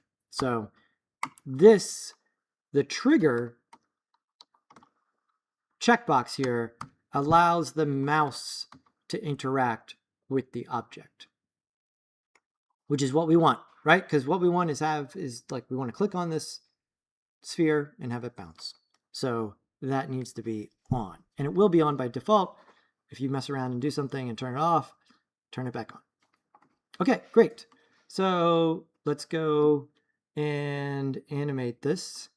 I'm going to go to add component, And here, you may see me do this just carelessly, but all of the components that are available here in the game are available in this like really exhaustive drop down menu here that I almost never use. Because there's like literally hundreds of things you could throw onto something here. I'm looking for stuff with the search. And so, yeah, you need to really put on your pay attention hat when you're searching here because there's a bunch of stuff with similar names, right? Would be great if they had more distinct names. Yes. Is that the case? No, right? There's something called animation, animator, animation controller. Those are all totally different things that are not the same. So this part of it needs to be fairly clear. Anyway, we're going to be using a script to animate right now this week called Action Animate Transform. I would take the time to write that down, right? Because this is a script that's part of a library that we're going to use over and over again throughout the semester. The way you can know it's not a built-in component and a component that was added is because it has the little C# icon there, right? Any script has the C# icon on it. So there you go. And so I am going to click on that and boom. Now that's there. It'll be folded up by default. If I click this, it folds down. It folds down and here's the interface. How much interface will there be here? Depends. Sometimes you'll add a script and there won't be anything because it's doing stuff behind the scenes and it doesn't need any interface. Sometimes you'll add something and it will be quite long because it's like this giant thing that has lots of configuration to it. It just depends, right? So this is a script for doing simple animation on an object, right? There are varying levels of animation in Unity, right? If we need to make something bounce up and down, using a script like this is a much smoother path. If we need to animate a character running, that's going to be a separate system with more overhead because all the characters' bones need their own rotation keyframes. There's a lot of stuff going on there. This, like it says, is just for animating transforms in a simple, possibly looping way, right? Because this is the other big part of what we're doing here, right? We want it to be interactive. The other term you'll hear me throw around here is non-linear, right? In AVC 184, the animation class, you make linear animations. You make an animation, someone loads it up, you hit play. That's it, right? That's the limit of the interactivity. Here, how long does a game last? Trick question. We don't know, right? Like it could be, if you load up Mario on NES, like as long as it's receiving power, right? He'll sit there and be ready to go on 1-1-1, right? How long would it take someone to finish? Look, we don't know, right? It's non-linear here. And so because of that, animation in games by default usually defaults to looping behavior. Because how long do we want it to animate? Well, we just want it to keep doing this thing as long as it's on screen or as long as it's in the game or whatever, right? Whereas in After Effects, the default behavior is not to loop the animation. In fact, looping an animation in After Effects is still an insanely complicated thing to do. It's not even just one button, which is just frankly insane and bad user interface design, but that's neither here nor there. And so keep that in mind. With this system and with other animation systems that we're going to use in Unity, usually our default here is to have something that loops because we don't know how long this is going to go on for, right? It's of an indeterminate amount of time. Great. So now, if we look at Action Animate Transform, I've tried to design this to the point where you don't need to read a bunch of documentation about what all of these things mean. They're labeled in a way that is hopefully fairly straightforward. So here, this is, allow me to draw your attention to this. The default behavior here is that it is looping. The thing that you need to be aware of here are little carets. And so in a lot of instances, if you see one of these, you probably want to keep unfolding there, okay? Because it's an important part of the interface. And so what's going on here? This is the thing that's going to animate. This will populate when we hit play. This is how long the animation will be. This is which transform property are we animating, and this is the actual curve. This is the value, and then we're looping it. And we want it to play immediately. And so now, without hitting, I haven't changed any of these values. This is all just the default. If I just save and go into play mode,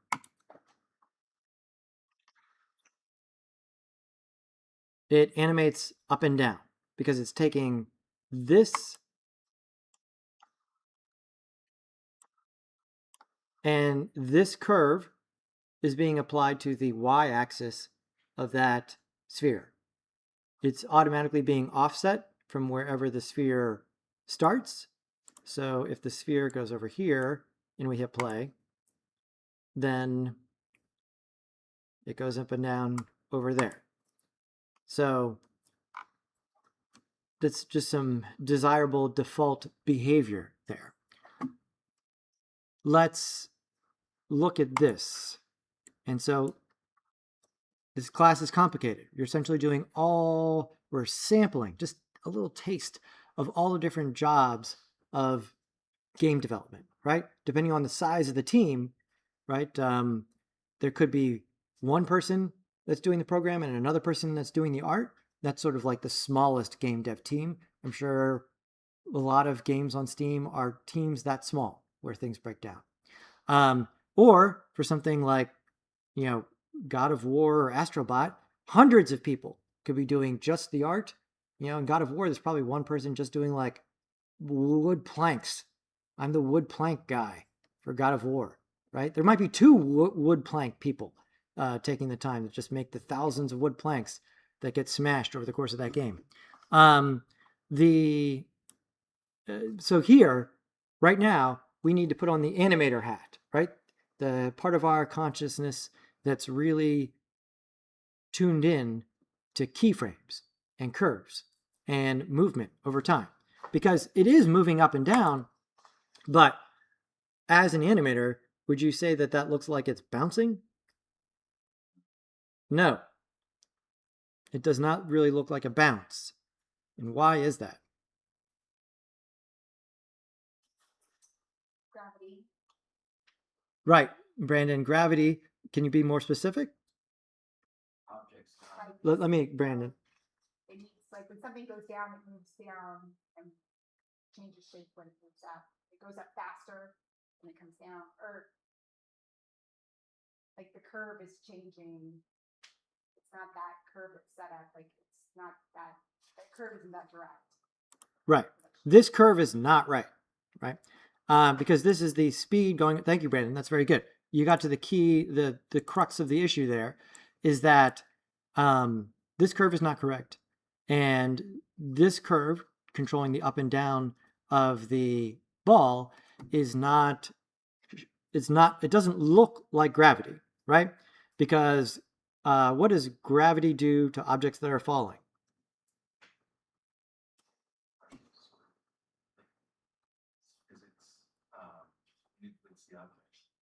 It what? It would manipulate the object. It does manipulate it, but in more, David, you want to take this one? What does gravity do to falling objects? Well, it speeds it up and accelerates. Accelerates, right? I always love doing this, right? As we talk about gravity throughout the semester, that one doesn't work. I'll just throw stuff on the floor constantly. Right? They're accelerating towards the ground, right? This is either like a kind of a small problem when you trip and fall, or a much larger problem when you fall off a building, right? Because the longer you're falling, the more acceleration you have, and then it gets more complicated after that. But this graph shows us what's going on. And so Where the graph is steeper, we have more acceleration. Where it's flatter, we have less acceleration. And so the problem is right here at the beginning and the end, right? Especially here at the end. Let's think about it at the end, because our ball is not going to be, yeah, anyways, here at the end, it flattens out. And so as the ball is coming back down to Earth, right before it hits the ground, it slows down. This is not gravity behavior, right? Gravity accelerates the object up until the moment it makes contact with some other object, right? And so the good news here is that regardless of your grasp of the acceleration part of it, in this instance, we can make this curve look like a bounce, and that is going to be artistically correct.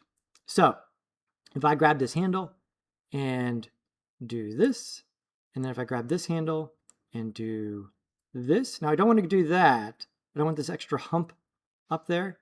I just want it to be kind of a smooth curve like this. And now, as the ball's coming back towards the ground, the slope of this line is increasing, becoming sharper, and it accelerates the whole way down to the moment it hits the ground. And then you have to remember that this, right now we have it set to loop, and so that is going to repeat. So now if we hit play,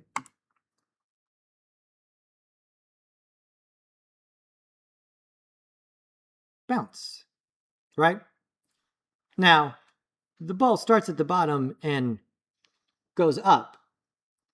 You know, like that's not, with a regular ball, a regular ball has no way to propel itself into the air, but we're just put that aside for now, right? Because a lot of animation is taking, you know, quote unquote, regular objects and anthropomorphizing them, giving them human qualities, right?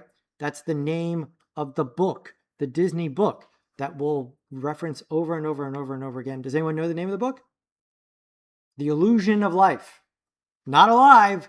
Now it looks like it's alive because we animated it, right? The book, we'll reference that throughout the semester. I'll bring up the book later.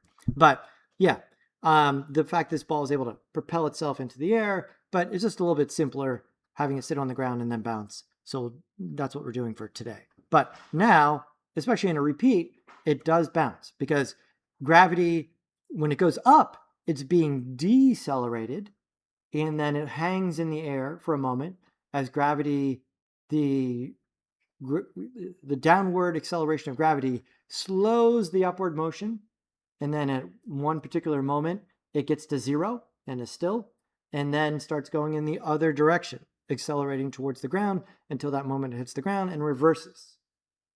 And so when you loop that, we get this repeating bounce like this. Okay, now let me save and shift gears a little bit here to something you need to know. So again, the big thing you need to write down is changes in play mode are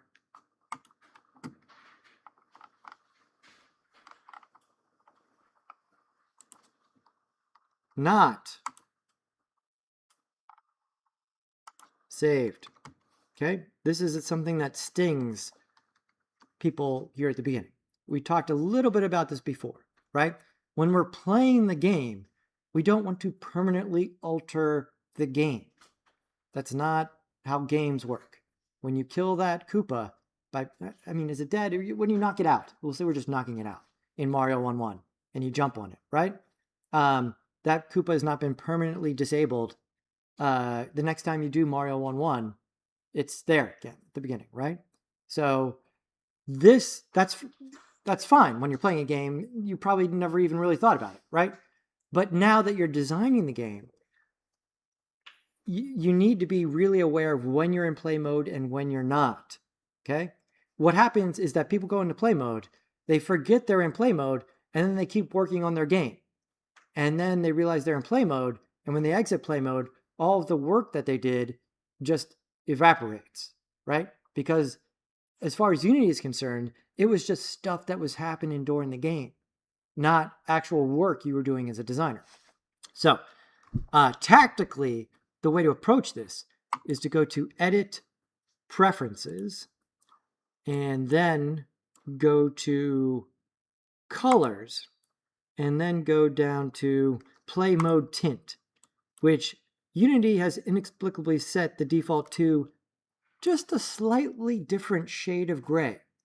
So if you watch, the interface gets a little darker when it goes into play mode, but not that much darker. I think it's much more useful to come in here and take your play mode tint and turn it to something totally obnoxious, so that when you go into play mode, it is completely visually obvious. I am in play mode, and I am, not far less likely to make the mistake of doing a bunch of work now and forgetting about it, and then having it all evaporate when I come out of play mode. So please do that this weekend. That is a Unity preference, and so when you start a new project, that should stick there. That really helps with this issue. Okay, good. Great. Okay, so we have achieved the first part of the class. We have animated here. Let's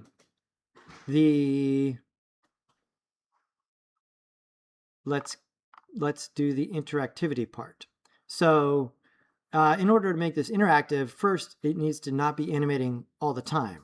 Essentially, we need to send a message to this script to, what do we want to have happen from a conceptual standpoint, right? We want to click on sphere and have that send a message to the sphere that says play animation, right? That's the 10,000 foot view of what we're doing, right? The phrase for this is pseudocode, right? Like a lot of you would look at this and say, this isn't code, this is just instructions. Code is just instructions. That's all it is, right? This is just a series of instructions. Do this, then do that, then do that, right? The semantics of it can get impenetrable and difficult to understand, but the idea that if you can write a series of instructions, you can write code and form these interactive systems. So this is what we want to have happen. Great. So now, first things first, we don't want the animation playing when the game starts, because that defeats the purpose, right? We want to trigger it. And so I'm going to disable the looping here. And so now if I hit play, it should do, and you think I need both. Play on awake, turn both of those off. Let's do it again. Success. It does absolutely nothing. Great. Okay, so now it's ready at least to receive a play message. Okay, and so now we need to send it a play message, and we'll do that with another component, and we'll look for mouse here. And again, similarly named things. This is the one you want. Input mouse interaction.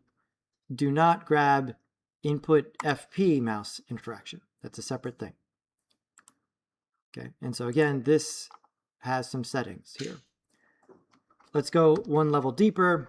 And so what's going to happen here is that we're not going to do much. We're going to have you guys write raw C#. It's like it's out of the scope of what we're doing here over the course of the semester. We're going to be using sort of a system built on top of that sends Unity events. Okay, so a Unity event is simply a point in time where we do something. And when you do something, you need to answer two questions. Which thing is receiving the event? Who do you want to do something? And then additionally, you need to answer the question, what? What do you want to do? What do you want that thing to do? Right? And if you can answer both of those questions, you can use Unity events. And in this case, the mouse script is going to send an event to the same object. Okay, there's lots of instances like this where the object is kind of triggering things on itself. It's going to send an event to the animation script that says play.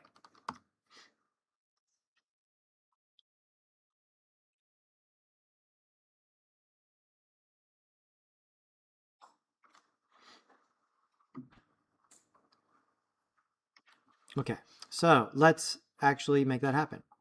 And so on, let's do mouse down. So this, I folded up the action animate transform because that's large and I just need some more screen real estate to work with. And so I added the input mouse interaction and I unfold that to sort of deal with this. Now here, this user interface block, this is where you configure a Unity event. You'll see this, throughout the rest of the semester. Okay, this block here, when you add a new event, you hit the plus, and you can then answer those two questions: who do I want to talk to, and what do I want them to do? And so, this title of the event usually answers the when question. When do I talk to this thing? Okay, and so the title of the event is that. And so in this case, it's on mouse down. So this event gets sent when you click the mouse. And here, if I click plus, I get this interface, and this allows me to then answer those questions. Who? The game object goes in there. And then in this drop down is what? What do I want them to do? And you need to answer them in this order. You need to figure out which object you're talking to, because not every object can do the same stuff, right? Depending on what components are on the object, depending on mostly that, which components of the objects can do different things, right? Later, when you're making the game, your enemy will have the ability to shoot lasers, but your plant in the corner probably won't have unless you're making like a laser plant game, won't have the laser shooting ability, right? And so when you talk to the enemy, you can send them a Unity event saying, shoot your laser, but you can't send that same message to the plant because the plant doesn't know how to shoot a laser. So who do we need to talk to? In this case, we are talking to ourselves. And so there's two different ways to populate this field here.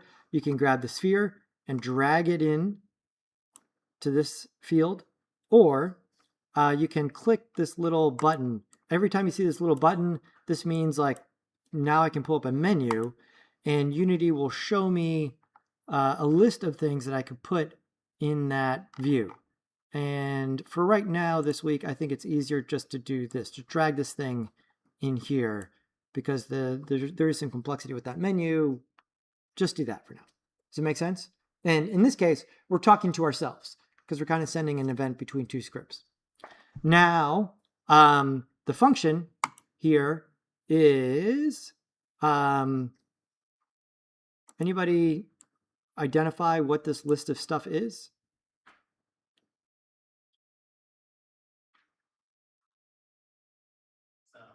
Stuff that we put on the sphere. Yeah, exactly. Very good, Brian. These are all the components that are on the sphere. And so the what you want them to do, like I said, is constrained by the components. And so if you had to guess here, Brian, which component do we need to talk to? Which one is actually animating the sphere? Exactly, right? And so we need to talk to action, animate, transform, and then it gets a little more complicated. Is that the action, animate, transform has a bunch of different things it can do. This, this is a system I've sort of designed, and so most of the time, hopefully all of the time, the things you're looking for here, the functions, have names that are meaningful. And so in this case, I think it works in that play is pretty clear here, right? Like play animation, okay? And so that's what we need to do. Action, animate, transform, play. And so that is now configured. And so when the mouse is clicked, it talks to this object and it sends a message to action, animate, transform to play. And so now we will save and double check that our sphere has the trigger on, and then we will hit play, right? Because this won't work even, if I do it here, if the game is not in play mode, the game is not running. And so we have to go into play mode, and we did! Yeah! Wow, that seemed like a lot of work for this. I'm not going to disagree with that, but this is a streamlined version of it, and it's also the long-winded version of me explaining it all as it's going on, right? So once you understand the specifics here, applying this concept to other things should be pretty easy. So good. We've got that set up.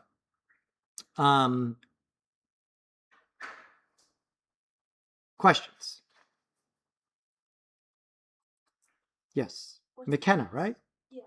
What's the difference between on mouse down and on mouse click? I think the down, if you want to separate down and up, I believe it would still work if we put it on click, right? Just in those instances where if you're holding it, you would want to have something happen when you start and stop when you let go, then you would use down. But I think in this case, I don't think it's any different. I think we would get the same result, but let me just prove that to myself.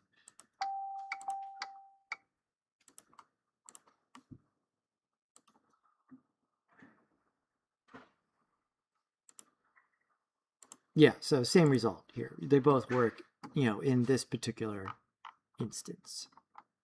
So either one of these, right? Because remember, this is the when, and in this case, those are both simultaneous, right? So super good question. Any other questions? So the big view here is that, what's the big list of things, right? Before this stuff can be complex, you got to simplify it, right? So first we animate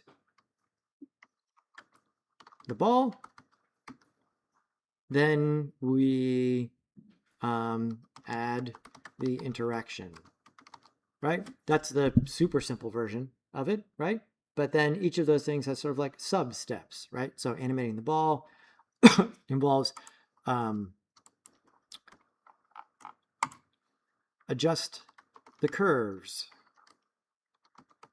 and then disable the loop and the start so that it's just sitting there ready to receive the message.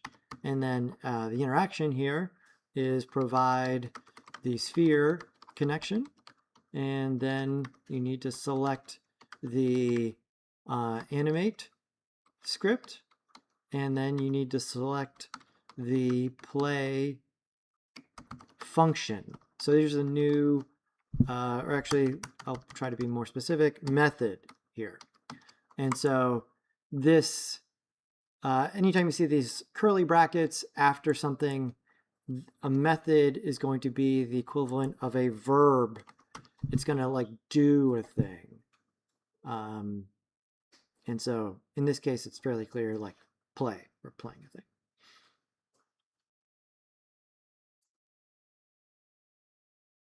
So every time I'm working with this environment, before I sit down, I need to be able to mentally do this. What am I doing here? Like, do I have a clear idea of like what the very, very high level requirements are, right? I need to be mentally clear about that before I go to try to do all the minutia to institute this. Okay, so that's in place. Let's do the other thing you can do is like, I want you to have that working. So this week, you're going to make your presentation video, right? Where we show what we're doing. That's what we're going to turn in this week. Unless you're having some sort of like terrible problem, I will probably never ask you to turn in your Unity project because it is huge and like it's not a good file format for just like sending back and forth, right? And so a lot of times we'll either record our game, or this week we'll just record OBS of you explaining what you did in Unity, right? The creative part this week is that you can come down here and actually let's come over here and let's look for prefabs. So prefabs are object templates. And so if I do that, let this populate with a bunch of stuff. And yeah, like I said, there's some stuff already in the project here that you can use to sort of have some fun with in your room, right? So if I bring this shelving in the scene view, right? So here we go, like so. I can start to mess around with some of what I have here. And so the other thing to be aware of here, so do this or this, yeah, like I can bring in some things to decorate my room. I can then come over here and look at the materials and assign some of those, maybe here and here, and have some, like, okay, Casey put these plants here. I don't want them there. I'm going to delete those plants, and then I'm going to put in something else. I'm going to come over here and look for a different prefab. I think there's another plant. Yeah, I don't like that plant. I like this plant, and so, or that's the same plant. Is this the different plant? That's a different, oh, that's a short plant. Put that over here. That's not quite in the right place. I'll move that up and move that one there. The thing to be aware of is make sure the user can click on the ball. If you put a thing that has a collider in front of the ball, you won't be able to click on the ball anymore. So, decorate the room away from the ball. Okay.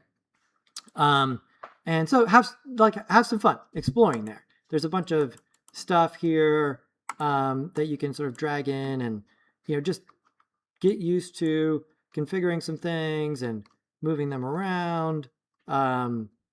Here, move this over here, do that, like that. Right now, let's say I want this UFO animating. Could put that in there, and then like this one now, like the ball will still be clickable, but that UFO will be going up and down over there. If I want to change the speed that's going, maybe not quite as fast. So the duration of it is over here. And so if I turn that down, or sorry, up, it'll take longer to go up and down. And this is still working over here. So have some fun exploring that. The requirement is going to be make this bouncing ball clickable. And then explore a little bit, bring some other things in, put some materials on some objects, get used to the navigation in the room. I would leave the camera where it is so that that's not an issue and the game view is still valid. But you can come in and mess with some of the objects here and set up a little scene, make it as, sensical or nonsensical as you want, having some fun with what's there over the weekend. And then yeah, you'll get used to OBS when you do your introductions for Thursday, right? Tomorrow. And then every week we'll be doing these OBS videos for this one. So this assignment, I'll turn on here once we're done with class. When this assignment is going to be due Tuesday night at 8, right? This is the beginning of our weekly cycle where Monday will come in and I'll move on and start talking about the next assignment. You guys will work over the weekend. You'll work on Tuesday, and then you'll turn this recording in Tuesday night, and then Wednesday morning we'll watch everyone's videos that are short, where you show us what you did in your room and show us your room working, and then rinse and repeat after that. Okay, so room for creativity here. This isn't the world's most creative assignment, but we're just getting rolling here, right? We'll start to look at how to get our own stuff into here, but we've got a working template with working stuff. You know, a lot of the big hurdles this week are just getting everything up and running. Sound good?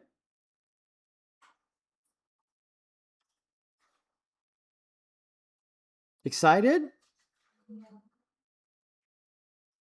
Yeah, it wasn't exactly an excited response. Usually when I say excited, I want to hear, yeah! Yeah, we're really excited. So, excited?